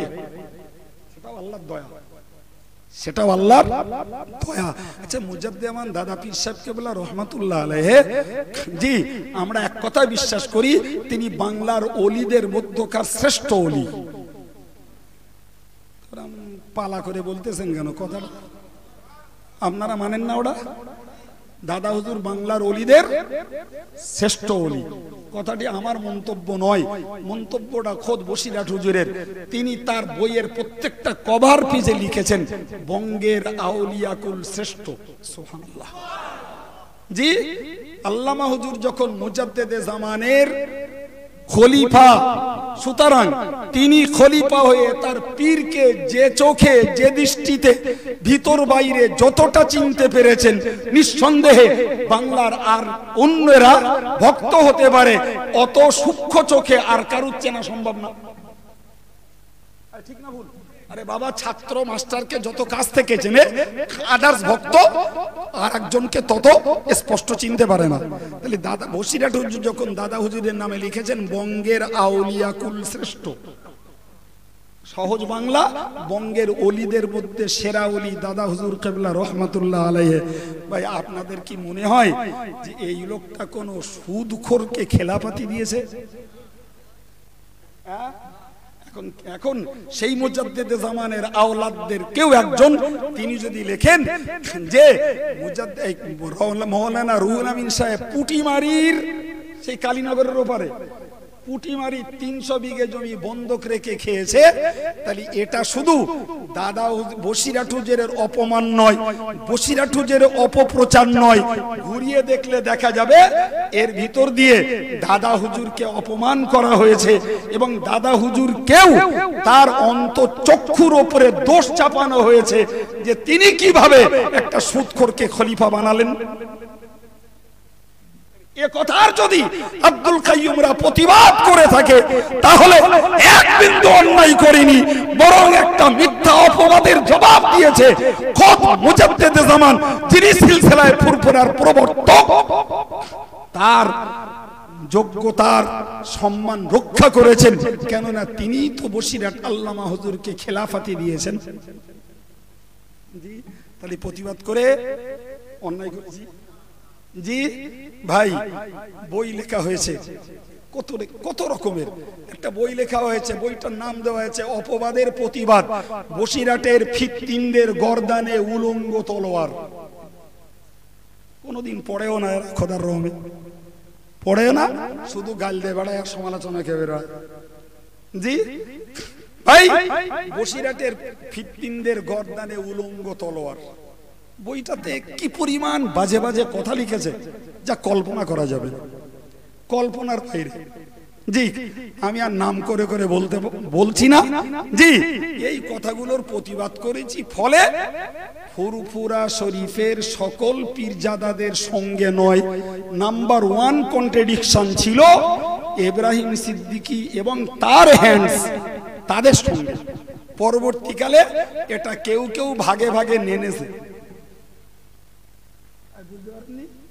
ভাগে নেনেছে মানে ভাইয়ের মুখ বন্ধ করাও যায়নি, আরো তো ভাইরা ছিল, ভাইয়ের মুখটা বন্ধ করা যায়নি যে কি লিখছো তুমি আল্লামা রুহুল আমিন সাহেবের নামে, যাকে দাদা হুজুর আল্লামায়ে বাংলা বলেছেন, যাকে মিজলা হুজুর পীর কেবলা আল্লামায়ে হিন্দ বলেছেন, জি, যার মর্যাদা দিয়েছেন খোদ দাদা হুজুর কেবলা রহমাতুল্লাহ আলাইহি, তার নামে তুমি কি লিখছো, এই কথাটা বলে তার কলম বন্ধ করা যায়নি। আর অপরদিকে আমি যখন প্রতিবাদ করতে শুরু করলাম তখন দেখা গেল কি যে প্রতিবাদটা যাচ্ছে তো দাদা হুজুরের কোন আওলাদের ঘাড়ে, সেটাও ঠিক যেন সহ্য করা যাচ্ছে না। আমি কারণ আমি মিথ্যা গাল বদনাম কিছু দিছি? জি, বড় জোর একটা কথা কেউ দাবি করতে পারেন হুজুর আপনি এই যে কথাগুলো বলেছেন, জি এই কথাগুলো বইতে থাকলে আপনি খালাস, না থাকলে বলো আপনার পানিশমেন্ট, তার জন্য আমি তৈরি আছি। বইতে না থাকলে দায় আমার, কি গো? আপনি বলবেন হুজুর হয়তো বই অন্য কেউ লিখেছে, আলহামদুলিল্লাহ, আপনার ওই প্রসেসিংটাও আমি অস্বীকার করছি না বাবু, অন্য কেউ লিখতে পারে। আচ্ছা ভাই ছেড়ে দেন না, নেমে আসুন ভাই, দয়া করে নেমে আসুন, আপনি আস্তে আস্তে আসুন, নেমে আসুন, সেটা ভালো হবে। একটু সাইড দেন, উনি চলে যাবেন।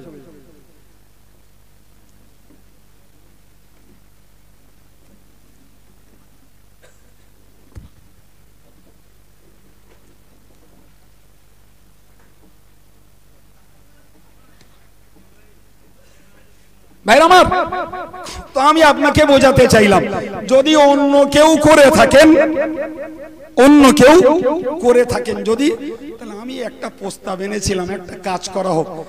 জি, মৌলানা বাগের ইসালে সাহেব দাঁড়িয়ে অন্তত 15,000 লোকের সামনে এই আব্দুল কাইয়ুম বলেছিল, জি পরিষ্কার ভাষায়, যে একটা হ্যান্ডবিল তৈরি করা হোক, যাতে এই কুমন্তব্যগুলো আল্লামা হুজুর সম্পর্কে যা লেখা হয়েছে এইগুলো একটা হ্যান্ডবিলে লেখা হোক, লিখে ফুরফুরা হুজুররা আর আমরা একসঙ্গে সই করে আমরা লিখে দিই যে এই কথাগুলো যে বা যারা লিখেছে এগুলো মিথ্যা কথা, আপনারা এইগুলো কেউ বিশ্বাস করবেন না। জি, আমরা এই কথাটার ধিক্কার জানাচ্ছি, কথাগুলির ধিক্কার জানাই। একটা লিখে দিলে সেটাই জাতির কাছে রেকর্ড হয়ে থাকবে। কোন বাপের বেটা সে পথে এগোয়নি, কারণ এগুলি তো নিজের থুতু নিজের মুখই পড়ে। ভাই, ইতিহাস অনেক লম্বা চওড়া, আমি এই ব্যাপারগুলো আর বলে আপনাদেরকে বিরক্ত করতে চাইছি না। এখন আপনারা বলুন, দেশে প্রচুর ভক্ত আছে, প্রচুর আলেম আছে, আচ্ছা এই যে আল্লামা হুজুরের ইজ্জত নিয়ে খেলা করেছে ফুরফুরা শরীফের ইব্রাহিম সিদ্দিকী, আর এর বিরুদ্ধে কাইয়ুম সাহেবরা প্রতিবাদ করেছে, তবে গাল দেয়নি, কারোর বিরুদ্ধে অকথা কুকথা বলিনি, একটা রেকর্ড দেখানো যাবে না, তবে তথ্যের জবাব রীতিমতো কোরআন দিয়ে হাদিস দিয়ে তথ্য দিয়ে দিয়ে এসেছি, আজও তার রেকর্ড খুঁজলে পাওয়া যাবে। ভাই, ডক্টর মুস্তাফা আব্দুল কাইয়ুম সাহেব, বাড়ি তার হায়দারপুর, যিনি বসিরহাট আল্লামা হুজুর রহমাতুল্লাহ আলাইহির জীবনীর উপরে ডক্টরেট করেছিলেন। জি, তিনি কলকাতা আজাদ কলেজের পার্ট টাইমার প্রফেসর ছিলেন, পরবর্তীকালে সানাপুর হাই মাদ্রাসার হেডমাস্টার হিসাবে তার সার্ভিস লাইফ তিনি কমপ্লিট করেছেন। জি, ডক্টর মুস্তাফা আব্দুল কাইয়ুম, ওই ভদ্রলোক, তিনি একটা বই লিখলেন ইব্রাহিম সিদ্দিকী সাহেবের এই অবান্তর উক্তিগুলোর জবাবে, বইটার নাম দিলেন মুজাদ্দেদের গৌরব আল্লামা রুহুল আমিন। জি, ইব্রাহিম সিদ্দিকী যতগুলো পয়েন্টে বসিরহাট আল্লামা হুজুরকে বিদ্ধ করেছে, অপদস্থ করতে চেষ্টা করেছে, প্রত্যেকটা পয়েন্ট তুলে তিনি উপযুক্ত, তিনি আল্লামা হুজুরের জীবনীর উপরে ডক্টরেট করেছেন, ফলে তার তো অনেক সূক্ষ্ম জিনিস জানা থাকাই স্বাভাবিক। প্রায় কম বেশি আমার সঠিক মনে নেই 84-85 পৃষ্ঠার একটি বই লিখলেন জবাব দিয়ে। কাজে এদেশের কড়া মৌলবী, কড়া পীরজাদা, জি এই ইব্রাহিম সিদ্দিকীর লিফলেট গুলো পড়লো, আর অথেন্টিক বই, ওই যে বললাম অপবাদের প্রতিবাদ, সাধু রূপে শয়তান, আমজাদ হোসেনের চাবুক, জি মুজাদ্দেদের গৌরব, পাঁচ পীরের সৌরভ, এই বইগুলো সব ইব্রাহিম সিদ্দিকী সাহেবের লেখা, আর তার উপরে ওনার কলমে লেখা যে এই মুজাদ্দেদ যারা বলেছে, জি এদেরকে জব্দ করার জন্য 5 লক্ষ হ্যান্ডবিল প্রচার করেছে, বিশাল খেদমত করেছে। কি বিশাল খেদমত করেছে বলতে হবে। জি ভাই, এইগুলো যা লিখলেন এদেশের মোল্লা মৌলবী পীরজাদারা এগুলো কড়া পড়েছে। যদি মনে করেন পড়েছি, এরপরেও যদি ইব্রাহিম সিদ্দিকীর গ্রহণযোগ্যতা, এরপরেও যদি ভাই ইব্রাহিম সিদ্দিকীর এই লেখনীকে যে বা যারা সমর্থন করে, ভাই তাদের ভক্তি মর্যাদা, ইব্রাহিম সিদ্দিকীর প্রতিবাদ করেননি যারা, ভাই তাদের সঙ্গে দহরম মহরম, এটা কি প্রকারান্তরে বসিরহাট হুজুর আর দাদা হুজুরের দুশ্মনী নয়? আমার দিকে তাকান, আমার কথাটার উত্তর নেন। ইব্রাহিম সিদ্দিকী লিখেছে, প্রতিবাদ যে মনে করুন কেউ করিনি, জি কেউ করিনি, ইব্রাহিম সিদ্দিকীর প্রতিবাদ যারা করিনি এরা ভাই ন্যায় কাজ করেছে না অন্যায় কাজ করেছে? আমার তো ভয় হয়, আজকে বসিরহাটের নামে কেউ কিছু বলেছে, কেউ কিছু লিখেছে, তার রেকর্ডগুলো রয়েছে, জি রেকর্ডগুলো রয়েছে, প্রতিবাদ করব না, তাহলে নেক্সট জেনারেশনের জন্য ওইটা রেকর্ড হয়ে দাঁড়াবে, দাঁড়াবে না? দাঁড়াবে না? বই লেখা তো কথা বলবে, কাগজ কথা বলবে। জি কি সুন্দর বলা হলো জানেন, যে ও যতই বসিরহাটের বিরুদ্ধে লিখুক, যখন মাওলানা বাগে আবার স্টেজে তুলে দিছি ওগুলো সব ভুলে যাবে। বাহ বাহ, হেভি ব্রেন, দুরন্ত বেরেন, তার বইগুলো রইল লিখিত রেকর্ড। জি, আর সেই লোকটাকে যদি ফের স্টেজে তুলে দেওয়া হয় তাহলে এটা কি বশির হুজুরির মান রক্ষা হচ্ছে? জি না নিজেদের দাওয়াতের বাজার ধরার জন্য বসিরহাট হুজুরের ইজ্জত নিয়ে খেলা করা হচ্ছে? কথা বলেন। আপনি বলবেন হুজুর যাদের বিরুদ্ধে বললো তাদের আওলাদদের গাজালা করলো না আপনাদের গাজালা করলো বলেছে লোকে। তাই বললাম ভাই এই রসুলের চাচা আবু লাহাব আবু তলেব, জি ভাই আবু লাহাব রসুলের সারা জীবন দুশ্মনী করলো। জি আবু লাহাবের সারা জীবন দুশ্মনী করলো রসুলের বিরুদ্ধে ভাইপো হওয়া সত্ত্বেও। জি ভাই গাজালা করিনি আবু জাহালের, গাজালা করিনি অন্য 5 জনার, গাজালা করলো সেই হাফসি দেশের কেনা কালো কুচকুচে গোলাম বেলালের। ঠিক না ভুল? জি তাহলে বেলাল অন্যায় করেছে, তাই তো প্রমাণ হবে। বসিরহাট হুজুরির বিরুদ্ধে গাল দিয়েছে, বসিরহাটের আর মৌলবীরা প্রতিবাদ করলো না, বসিরহাটের আর যারা আওলাদ ছিল তারা প্রতিবাদ করলো না, কাইম সাহেবরা প্রতিবাদ করেছে। আর কি সুন্দর প্রচার করা হচ্ছে, আমেদুদি মিশে গেল হাঁটি ছটকে গেল, চ্যাম্পিয়ন প্রচার, হাঁটি গড়াগড়ি যাচ্ছে। জি এ হুঁশটা একবার হলো না, আমেদুদে মিশে গেলি সুন্দর খাদ্য তৈরি হলো, খেয়ে ফেললি বাবা। জি রাতের বেলা গুডাউনে, সকালবেলা বাথরুমে দিলি, আর ওই যে আঁটি গড়াগড়ি যাচ্ছে উঠতে চারা হয়ে, যে সর্বনাশ হবে এটা তো একবারও ভাবিসনি। হবে না হবে না, আরে আঁটি ছটিয়ে গেলি তার চারা হবে না হবে না, হয়েছে তাই। তুই আমেদুদে মিশে যাবা, দেখা যাক। কথার পৃষ্ঠে কথা বলতে যে এটাও কি অন্যায় বলেছি? জোরে বলুন ভাই। আমার বক্তব্য এই যে কথাগুলো আমি আপনাদেরকে যতটুকু মাথায় আসছে শোনাচ্ছি কিসের জন্য? আমি শুধু একটা কথা আপনাদেরকে বোঝাতে চাইছি যে বসিরহাট হুজুরের ইজ্জতের পক্ষে প্রতিবাদ করেছি। ডক্টর মুস্তাফা আব্দুল কাইয়ুম সাহেব বসিরহাট হুজুরের ইজ্জতটাকে মজবুত রাখার জন্য বই লিখেছেন। এরপরে সেইগুলো মোচন করার, সেইগুলোকে অপনোদন করার, সেইগুলোকে ভবিষ্যৎ প্রজন্মের জন্য মুছে দেওয়ার কোনো ব্যবস্থা করা হলো না। অথচ আবার যথারীতি তাদেরকে গ্রহণযোগ্য করে মাথায় তুলে যারা নাচলো, এরা বসিরহাট হুজুরের ভক্ত না দাদা হুজুরের ভক্ত, না এরা পেট পুজো দাউত আর পয়সার ভক্ত? আপনাদের বলতে হবে। বলুন বলুন। যদি এরা বসিরহাট হুজুরের ভক্ত হতো তাহলে নিশ্চিত বসিরহাট হুজুরের এই অপমানজনক বিষয়গুলি তারা প্রতিবাদ করত। যদি এরা দাদা হুজুরের ভক্ত হতো তাহলে দাদা হুজুর বসিরহাট হুজুরকে যে চোখে দেখেছেন সেই চোখে দেখার মর্যাদা যারা নষ্ট করছে, নিশ্চিত তারা দাদা হুজুরেরও ভক্ত নয়, মূলত সব হজম করে দিয়ে এরা দাউদ ভক্ত, পকেট ভক্ত আর পেট ভক্ত।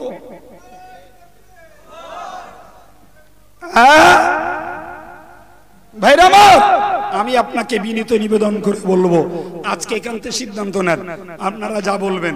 ভাই এমনি এসব কথা বলি না, বহুদিন বলে বন্ধ করে দিয়েছি, বলি না কেন? ভাই রাসূল বলেছেন মান রাআ মিনকুম মুনকারান ফালিয়ুগাইয়িরহু বিয়াদিহি, যদি তোমরা কোনো অন্যায় দেখতে পাও তুমি হাত দিয়ে প্রতিবাদ করো। বড় পীর সাহেব কেবলা বললেন হাত দিয়ে প্রতিবাদ করবে দেশের সরকার আর বাপ মা। ভাই যারা দেশের সরকার নয়, বাপ মা নয়, তারা কারোর হাত দিয়ে প্রতিরোধ করতে পারে না। ভাইরা আমার, নাম্বার 2, ফাইলাম ইয়াস্তাতি ফাবিলিসানিহি, যদি তোমার ভাষা থাকে, জ্ঞান থাকে, তুমি জবান দিয়ে প্রতিবাদ করো। ফাইলাম ইয়াস্তাতি ফাবিকলবিহি, যদি জবানে ভাষা না থাকে, জ্ঞান না থাকে, অন্তর দিয়ে ঘৃণা করো। ভাই আমি আব্দুল কাইয়ুম হাত দিয়ে বাধা দেওয়ার ক্ষমতা আমার নেই, কিন্তু জবান দিয়ে প্রতিবাদ করাটা কোরআন হাদিসের হক, সেই হকটাকে আদায় করেছি। আপনি আমজনতা, আপনি যদি জবানে প্রতিবাদ করতে নাই পারেন, আপনার ঈমান বাঁচানোর জন্য অন্যায়ের মোকাবেলায় ঘৃণা করে তাদের পাশ থেকে সরে দাঁড়ানো ছিল আপনার ঈমানের আলামত। জি এখন যারা জবান দিয়ে প্রতিবাদ করলো না, অন্তরে ঘৃণা করলো না, গলায় গলায় মিশে গেল গালিদাতা, অপবাদদাতা, জি এই মর্যাদা হানিকারী যারা এদের সঙ্গে মিশে গেল, আমার রাসূলুল্লাহ বলেছেন যালিকা আদাফুল ঈমান, যদি অন্তর দিয়ে ঘৃণাটা করো তোমার ঈমানটা দুর্বলতার সঙ্গে বাঁচবে। আচ্ছা, আল্লামা হুজুরের ইজ্জত নিয়ে লড়াই করে, ইজ্জত নিয়ে খেলা করে যদি অন্যায় করা হয়, যারা প্রতিবাদ না করে আর অন্তরে ঘৃণা না করে গলায় গলায় মিশে গেছে, ভাই আপনি বলবেন এরা কি হাদিসের হক আদায় করেছে? কথা বলেন না কেন? হাদিসের হক আদায় করিনি, আমরা করে অন্যায় করেছি বলেন। হ্যাঁ ভাই, এই যেগুলো করেছি কি করবো? সব অন্যায় হয়েছে বলে সব থুড়ি বলে বাদ দেবো? বলেন বলেন। ডক্টর মোস্তফা আব্দুল কাইয়ুম সাহেব এখনো বেঁচে আছে, জি, রিটায়ার করেছেন, বইটা লেখা আছে, বই আমার কাছে আছে, জি। তাকে যে বলা হোক যে ইব্রাহিম সিদ্দিকী সাহেব বৈশাখ যা বলেছে বলেছে, ওর বিরুদ্ধে বই লেখে আপনার অন্যায় হয়ে গেছে, তওবা করুন। ভাই এটা চলছিল বেশ সেই 2002 সাল থেকে শুরু করে প্রায় এই 14 সাল পর্যন্ত, জি। আমরা একটা পিরিয়ড জাতির কাছে বলে দিলাম, বাকি বন্ধ করে দিলাম। কেন? ন্যূনতম হকটা আদায় করেছি, জাতির চোখটাকে ফুটিয়ে দিয়েছি। তাই এরপরে শুরু হলো নতুন আর এক ফিতনা। ওই ফিতনা ও পর্যন্ত কত হ্যান্ডেল লিখলে 5 লক্ষ লিখেছে, পয়সা লাগে তো বার করতে গেলে, জি। আস্তে আস্তে আস্তে আস্তে কলম ঠান্ডা হয়ে গেছে, পয়সাও কমে গেছে, বন্ধ হয়ে গেছে, নতুন আগুন লেগে গেল, জি। বসিরহাট হুজুর বেঁচে থাকলি আমার জুতো বুকি করে বইতো। হায় রে, একটা লজ্জার সীমা থাকা দরকার, মূর্খতার একটা কোয়ালিটি থাকা দরকার, জি। বসিরহাট হুজুর বেঁচে থাকলি আমার জুতো বুকি করে বতো। এইটা যদি ভাই একজন কাঁচা বয়সের ছেলে শুধু পিছনে রয়েছে পূর্বপুরুষদের পীরিত্বের স্ট্যাম্প, তাতে বিনিময়ে পীরজাদা পাস, সেই তিনি বললেন একজন না একাধিক জন যে বসিরহাট হুজুর বেঁচে থাকলে জুতো বুকি করে বতো, এটাও মেনে নিতে হবে, জি। হায় রে খোদা, কি যুগ এলো, জি ভাই। কত বড় কথা, নতুন করে আগুন লাগানো হলো। কি ব্যাপার? যারা ওয়াজ করে টাকা চেয়ে নেওয়া হারাম বলে, ওর বউ সব তালাক হয়ে গেছে, কারণ ওয়াজ করে টাকা চেয়ে নেওয়া জায়েজ। নতুন আগুন লাগা শুরু হয়ে গেল, জি। আমরা দাদা হুজুরের ওসিয়তনামা, যে ওসিয়তনামা বসিরহাট হুজুর লিখেছেন দাদা হুজুরের জীবনীতে, আর যে জীবনীটা পরিষ্কার তার ভূমিকাতে লিখে দেওয়া আছে, বসিরহাট হুজুর নিজে লিখেছেন, এই জীবনী সাহেবজাদারা দেখিয়া শুনিয়া ছাপাইবার অনুমতি দিলে তবে ছাপানো হয়। দুঃখ পড়ে নাই হচ্ছে বড় বেদনা, ভক্তের চোটে গাল দিয়ে গেঁজা ছুটে যাচ্ছে, একটা বই খুলে ভালো করে পড়বে না। এই যে কথাটা বলেছি আপনাদের কারোর ব্রেনে আসে একটু বলবেন? আছে? কেন নেই? কেন? এত দাদা হুজুরের ভক্ত, বসিরহাট হুজুরের ভক্ত, পরিষ্কার বসিরহাট হুজুর দাদা হুজুরের জীবনীর ভূমিকাতে লিখেছেন, জি, সাহেবজাদাদের অনুমতি দেখিয়া শুনিয়া দেখাইয়া শোনাইয়া অনুমতি লইয়া তবে ছাপাইয়া প্রকাশ করি। তাহলে সেই বইতে যে ওসিয়তনামা দেওয়া আছে, আপনি কি বলবেন? ওটা বসিরহাট হুজুর নিজে নিজে বানিয়েছে? জোরে বলেন। বানাইনি। এখন তো ওসিয়তনামা সরাসরি যাচ্ছে, ছড়াছড়ি যাচ্ছে না, একটা লিখলে ও একটা লিখলে উনি একটা লিখলে যার মতন সে লিখে দিচ্ছে। কিন্তু আমরা আজকের সুদীর্ঘ 70 বছর ধরে দেখে আসছি, আমাদের লাইভ যখন থেকে, জি, তখন থেকে দেখছি, আর 70 বছর আগে বেরিয়েছে বইটা, সেটা দাদা হুজুরের থেকে সংগ্রহ করে বসিরহাট হুজুর তার জীবনীতে লিখেছেন। এবং সেই ওসিয়তনামাকে 4 সাহেবজাদা, তখন সেজ হুজুর কেবলা বেঁচে ছিলেন না, বড় হুজুর, মেজ হুজুর, ন হুজুর, ছোট হুজুর, 4 জন অনুমতি দিলে তবে বসিরহাট হুজুর ছেপেছেন। তাতে পরিষ্কার লেখা রয়েছে, অজনসিয়াত করিয়া কেউ টাকা চাইয়া লইবেন না, টাকা চাইয়া লওয়া হারাম, ইশারা করিয়া লওয়া হারাম। আজকে যদি কেউ বলে টাকা চেয়ে নেওয়া জায়েজ, আর হারাম বললি বউ তালাক হয়ে যাবে, আপনারা কারে মানবেন? আপনি ভেবে দেখেন। কই মানতেছে? কই মানতেছেন সবাই? ওই যে ফতোয়া যদি হয় টাকা চেয়ে নেওয়া হারাম বললি যদি বউ তালাক হয়ে যায়, কাইয়ুমুদ্দিন রজব আলী ইয়াকুব গা বউ থার না থাক দেখার দরকার নেই। ওসিয়তনামাটা যিনি লিখেছেন তার কথা একবারও ভাবা হলো? কিছু বলেন না কেন? কি আপনাদের ব্রেনে আছে আল্লাহ জানে। বলে এর গা বউ থাক না থাক পরে দেখলে হবে না, ওসিয়তনামাটা যার আর যিনি প্রচার করেছেন তাদের কথাটা ভাবা হয়েছে। ওই কথাটা বললি কোথায় যাবে? জি, এটা হচ্ছে এক প্রস্ত লড়াইয়ের পরে নতুন আবার আমদানি, এ আর এক সিদ্দিকীর কাজ। কথা বুঝতে পারেন জি? সে সিদ্দিকীর নামাজি লাগে না গো জি। যত যুবক ছেলে আছে হলি হয়ে যায়, নামাজ না পড়ুক, রোজা না রাখুক, যে পথে চলে চলুক গেজা, শুধু জিন্দাবাদ দিলেই বুকি করে জান্নাতে চলে যাবে। হয়ে গেল, শুরু হয়ে গেল। আমরা আবার প্রতিবাদ করলাম গোপালপুর মোড়ে সমাধানী সমাবেশ নামক সভা ডেকে মানুষকে বলে দিলাম একটা আলেমানা হক আদায় করতে। কারণ তিনি বললেন আমি নূরের তৈরি, তিনি বললেন আল্লাহর নবী এক, তিনি বললেন আমার নামে দরুদ না পড়লি মুসলমানের নামাজ হবে না। এগুলো মানতে হবে বলেন? সর্বনাশ জি, অবাক কাণ্ড। এই কথা যখন বললেন আমরা দেখলাম জাতিকে আবার একটু জানিয়ে দেওয়ার দরকার। ভাই আমার দিকে তাকান জি। তিনি কথাটা বলার ক্ষেত্রে প্রমাণ দিলেন। বসিরার হুজুর মিলাদে মুস্তাফায় লিখেছেন যে আল্লাহ পাক নবী নূরকে তৈরি করে তাকে চারটে ভাগ করেছেন, বিভিন্ন ভাগ করে করে দেখিয়ে তাতে উল্লেখ করেছেন যে নূরের একটা ভাগ থেকে আল্লাহ মানুষকে তৈরি করেছেন। মিলাদে মুস্তাফা বাংলা বই রে বাপ, যে কেউ খুঁজলি পেয়ে যাবেন। প্রথম দিকে কি রয়েছে? তিনি বললেন এই তো জি, যখন রাসূলুল্লাহ নূর থেকে মানুষ তৈরি হয়েছে অতএব আমি নূরের তৈরি। আচ্ছা, যদি জিন্দাবাদ দিতে হয় তাহলে বলতে হয় ভাই নূরের তৈরি তার একলা একজন সিদ্দিকী তৈরি হয়নি, সেই বংশের আরো সিদ্দিকীরা তৈরি হইলে তারা ও কথা কেউ বলিনি কেন? ছোট কথা, এতটুকু বুঝতে দেরি জি। যদি নূরের তৈরিতে সারা বিশ্ব সৃষ্টি, নূরে যদি সারা বিশ্ব সৃষ্টি হয়, মানুষ যদি সৃষ্টি হয়, ভাই আমায় একটু বলবেন তাহলে তিনি একলা নূরের তৈরি হবে কেন? আর এই যারা বসে রয়েছে জি, নেওড়া রেদুড়ের ভেদুড়ের চেদুড়ের সব নূরের তৈরি।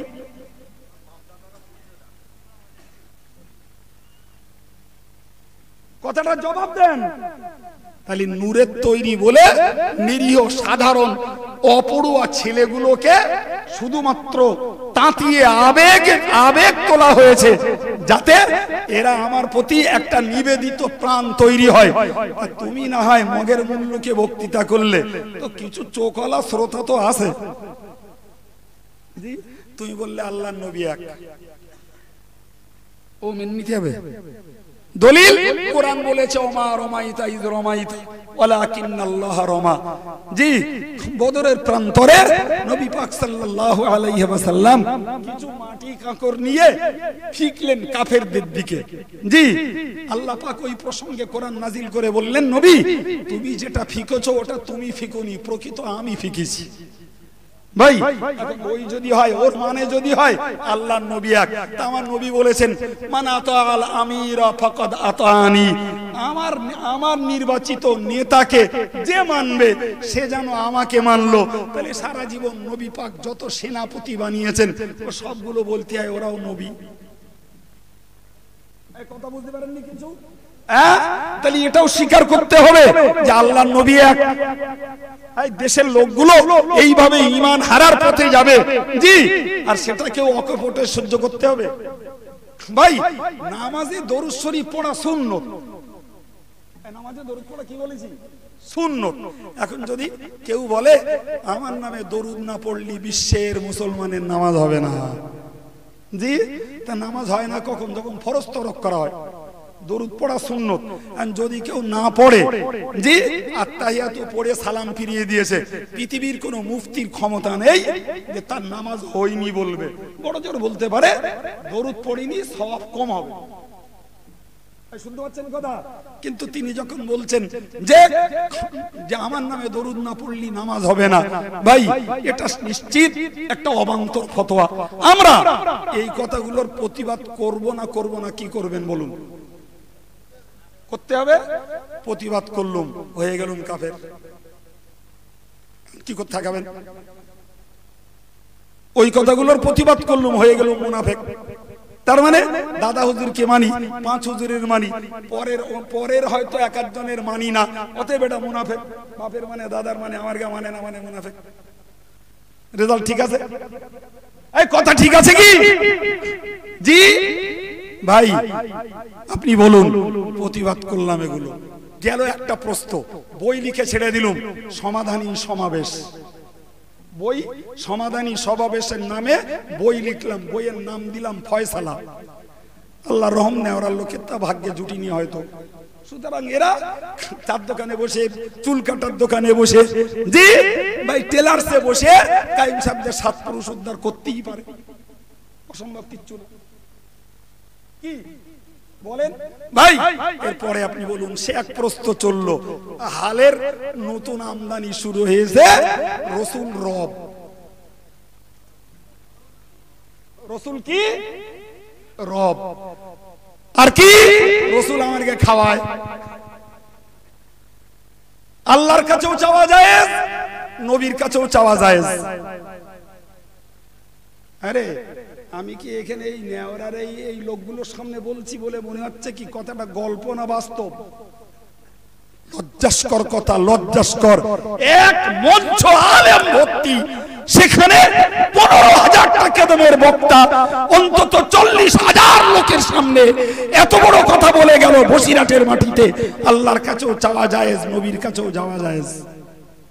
লোকে জিন্দাবাদ দিলে আল্লাহ, আমার যেন মনে হচ্ছে যে ইসলাম যেন ভাগরা রেকর্ড হয়ে গেছে, যে যার মতন পাচ্ছে সে তার মতন চালিয়ে যাচ্ছে। এখন ভাই আপনি বলুন, এই মোটামুটি একটা সার বক্তব্যের ভিতর দিয়ে আমার পরিচয় বলেছি, ফুরফুরা সিলসিলার জন্য কতটা করতে পেরেছি আমরা, আমাদের সংগঠন, তাও একটু বলেছি। ভাই কেন আজকের আমাদের বিরুদ্ধে গালিগালাজ, কুফরি ফতোয়া, কেন কাফের, মুনাফিক, ওয়াহাবি, বিশুদ্ধগার, জি ভাই এগুলো বলেছি। এরপরে আপনি বলুন, এই এখন যেটা বলা হচ্ছে রসুল রব, রসুল খাওয়ায়, আল্লাহর কাছেও চাওয়া জায়েজ, নবীর কাছেও চাওয়া জায়েজ, ভাই এসব এইভাবে চলবে। আর চোখলা যা দু চারটে আছে তারা সব নীরব ভূমিকা পালন করবে। ইন ফিউচারে এই নিরীহ সাধারণ ইমানদার মুসলমানগুলোর ইমান আমল ঠিক থাকবে না যাবে?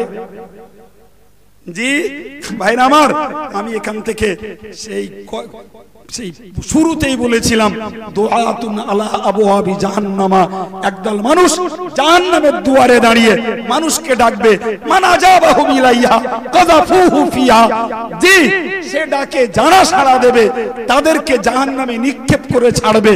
ভাই আজকের এই যে কথাগুলো যদি আম জনতার কাছে এভাবে ছড়ানো হয়, জি ভাই এতে জাতির ঈমান আমল রক্ষা হবে বলে মনে হয়? তাহলে প্রতিবাদ করার দরকার আছে না নেই?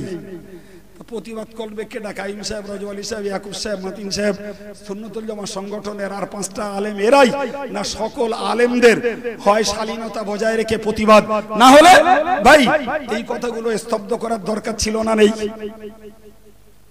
কথা বলেন।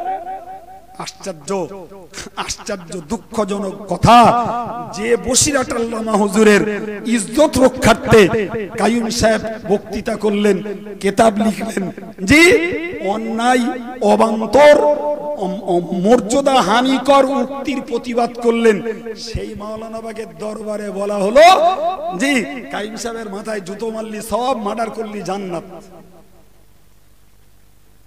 এ দুঃখ রাখার জায়গা আছে বলতে চাচ্ছেন? জি তো আজকে যখন অনেক দিন পরে, অন্তত কম বেশি 5-7 বছর পরে, একদম খোলা মানে ওয়াজ করিনি, বাংলা দুটো কথা বলেছি, জি আমি আপনাদের কাছে জিজ্ঞেস করছি ভাই, এই যে কথাগুলো বললাম, যদি এই প্রতিবাদগুলো করা আমাদের অন্যায় হয়, আর এখনো যে অবান্তর ঈমান বিরোধী উক্তিগুলো চলছে, জি এর বিরুদ্ধে যদি প্রতিবাদ করা অন্যায় হয়, তাহলে আপনারা রায় দেন। কালকে আমার সংগঠনকে জানিয়ে দেবো যে আমার সংগঠনের কোনো বক্তা এসব ব্যাপারে আর টু শব্দ করবে না। তবে কিয়ামতের দিনে যদি মানুষের ঈমানের ক্ষতির জন্য আল্লাহ দায়ী করে, তখন বলবো আল্লাহ নেয়রা সভা থেকে রায় দিল তাই করিলাম, দায়ী ওরা।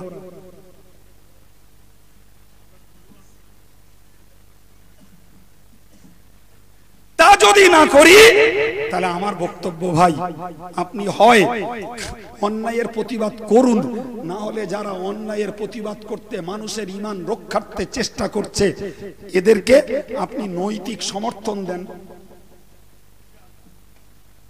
জি ওই ইনশাল্লাহ দুই একজন বলেছে, আমার ওই হাত তোলা টোলা পছন্দ হয় না, অনেকে হাত তুলকে নেয়।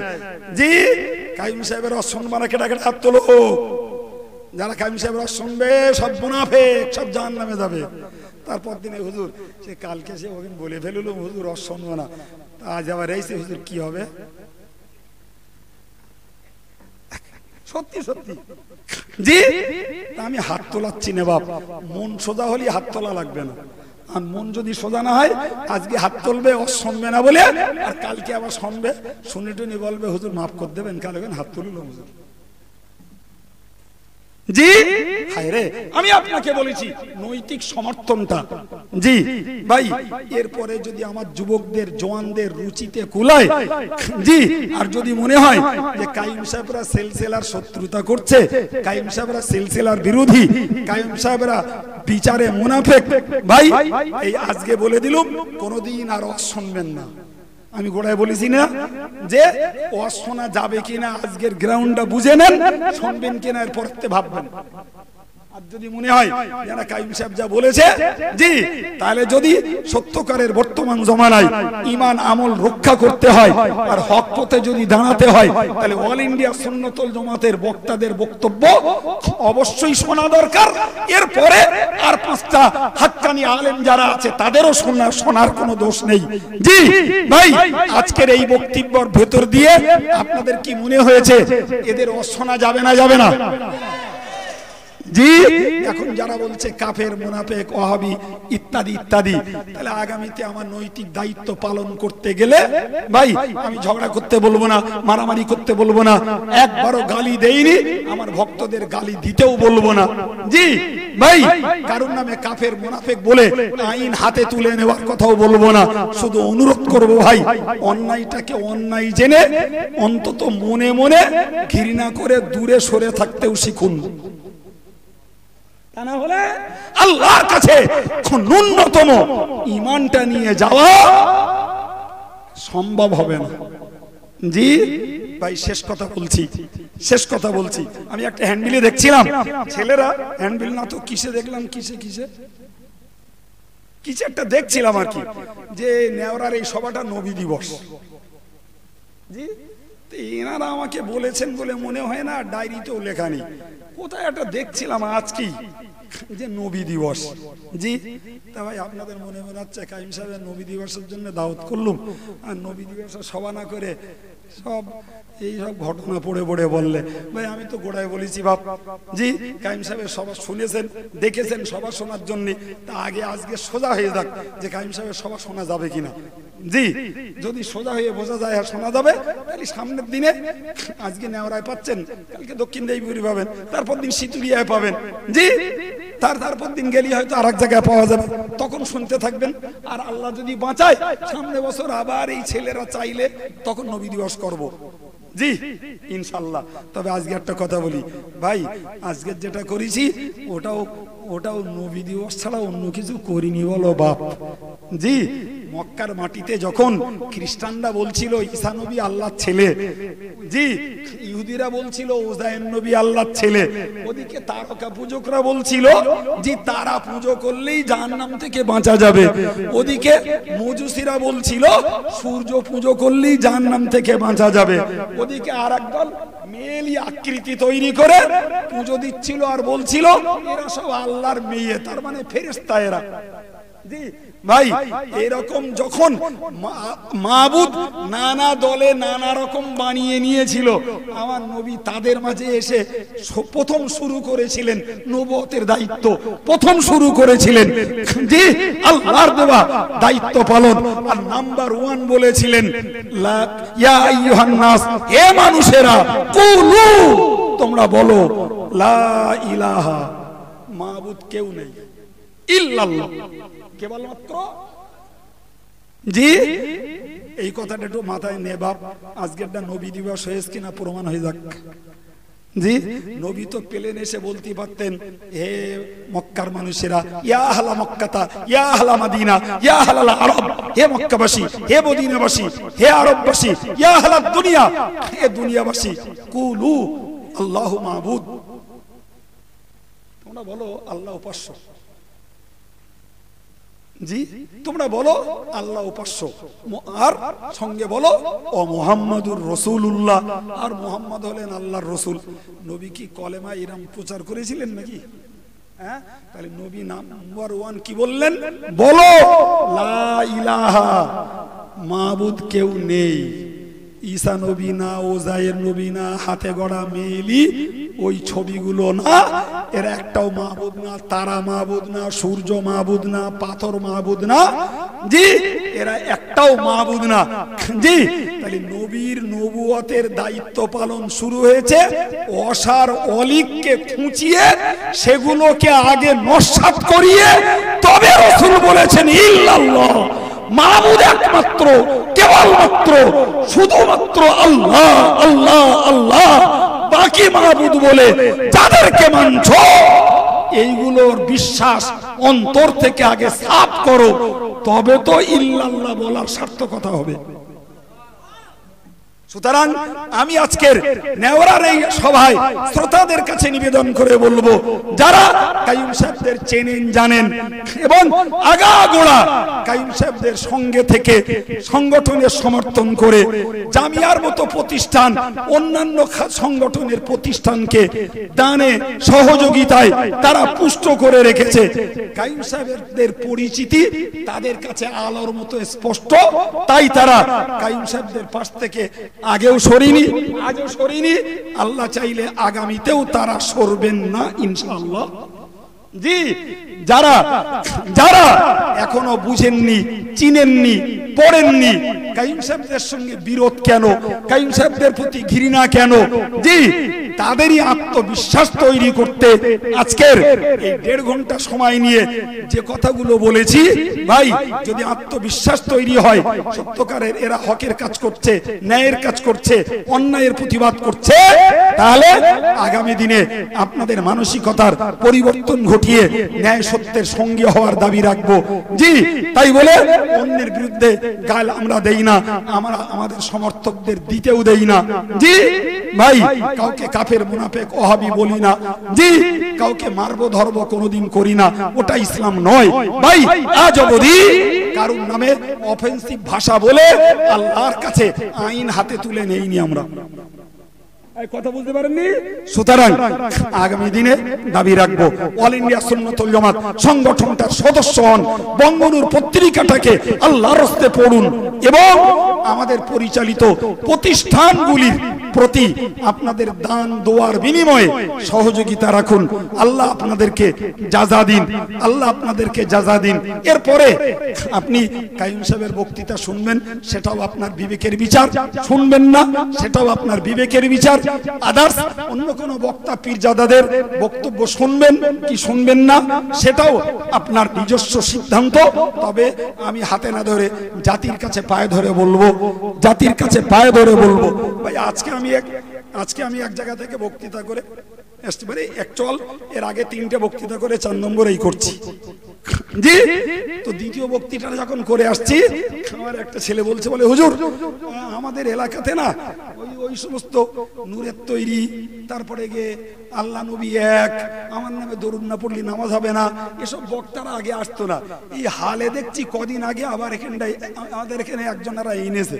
মানে কেন তা বলতেছে, ওই ওই কথাগুলো সত্যি না মিথ্যে প্রমাণ করাবে। তাই আমি বললাম তারপর তো উনি এসে প্রমাণ দিয়ে গেলেন যে হ্যাঁ, আমরা যেহেতু কুরাইশ বংশের লোক দরুদ আমার নামে পড়তে হবে, আর বসে নজরি মিলাদে মোস্তফাতে রয়েছে আল্লাহর রসুলের নূরে সব তৈরি, ফলে আমি নূরের তৈরি, আর আল্লাহ নবী এক। তার মানে ওই যে রসুল কাঁকর মেরোল আর আল্লাহ বলেছেন নবী তুমি মারোনি আমি মেরেছি, অতএব আল্লাহ নবী এক।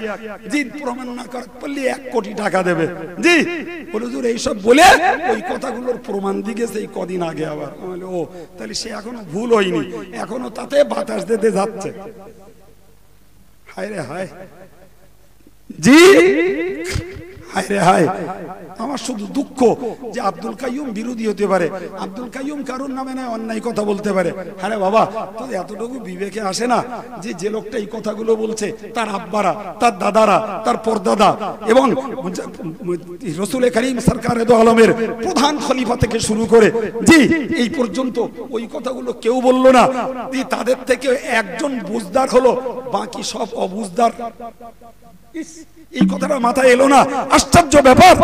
একজন বক্তৃতা করছে, বলছে দাদা হুজুরকে 10 হাত দূরত্বে গুলি মেরেলো, বুকে গুলি লাগেনি, আর আমি বলছি বলে বুকের বোতাম খুলে দিল, 5 হাত বুকে দূরের থেকে গুলি মারলো লাগবে না। শ্রোতারা পেছন দিকে আঙুল দিয়ে বলে দিলে জিন্দাবাদ। একবারও নেজ উঠলে না, আরে তুই ওই কথাটা বলছিস, ওই কথাটার মানে হলো জি যে ভদ্রলোক বলছেন উনি দাদা হুজুরের থেকেও বড় পীর। এই তাই মানে দাঁড়ায় তো, আরে কিচ্ছু বলে না। দাদা হুজুরি 10 হাত দূরত্বে গুলি মেরে হলো লাগেনি, আর আমার 5 হাত দূরত্বে মারলেও লাগবে না বলে আমার বোতাম খুলে দিলে, এরা দিলে জিন্দাবাদ। তার মানে প্রমাণ হলো দাদা হুজুরের থেকে উনি বড় পীর। জি এতেও যারা জিন্দাবাদ দেয় এদের কি বলবো, এরা কোয়ালিটি লেস ইগনোরেন্ট, এদের মূর্খতার কোনো কোয়ালিটি নেই। থাকলে একবার অন্তত কেউ উঠে বলতো হুজুর আপনি এই কথাটা বলছেন, জি তাতে তো আপনার কথায় প্রমাণ হচ্ছে আপনি দাদা হুজুরের থেকেও বড় পীর, তো এটা কি ঠিক? এ কথাটা বলার কোনো মদ্দালোক বাপের বেটা হয়নি, সবাই জিন্দাবাদ দেয়। জি কি সুন্দর বলে দিলে, এলেম লাগলো না, আমল করা লাগলো না, পরেশগারিতা লাগলো না, ঢেকে দিলে আমি জন্মগত পীর, দে জিন্দাবাদ, যাব হয়ে গেল।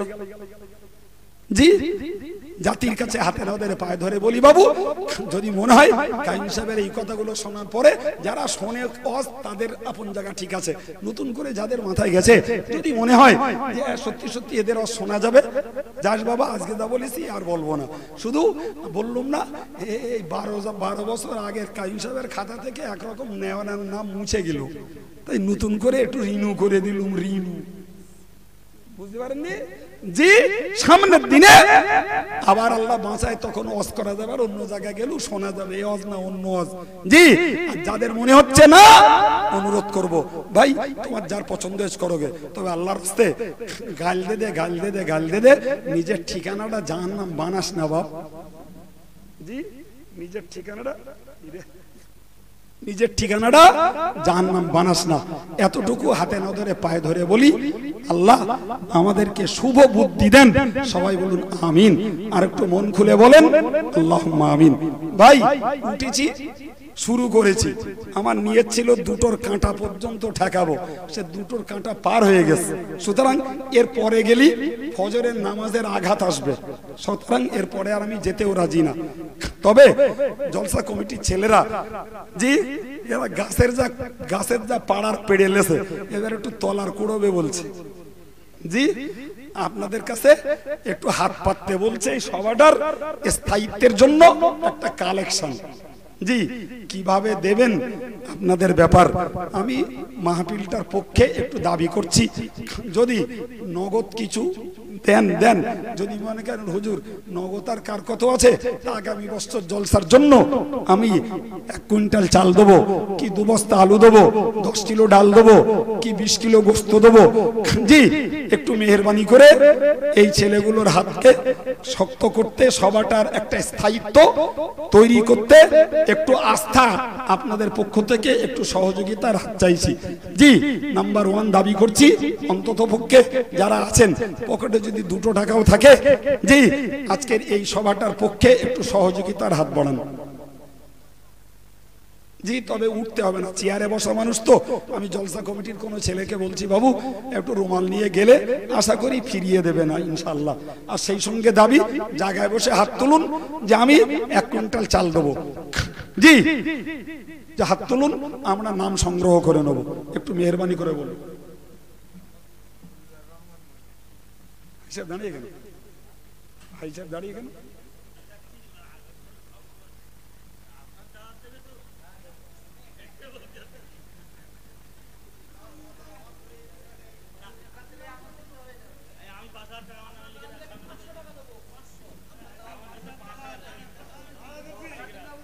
নারে তাকবীর। জনাব আলহাজ সালাউদ্দিন সাহেব জোরে বলুন জিন্দাবাদ। 5000 টাকা জোরে বলুন মারহাবা। নারে তাকবীর। জি, আমার ওই ভাইয়ের নাম কি? ও, হবিবুর রহমান ভাই। 1 কুইন্টাল চাল দেব বললে, 1 কুইন্টাল চাল জোরে বলুন মারহাবা। নারে তাকবীর। আমার আরেকজন ভাই 500 টাকা জোরে বলুন মারহাবা।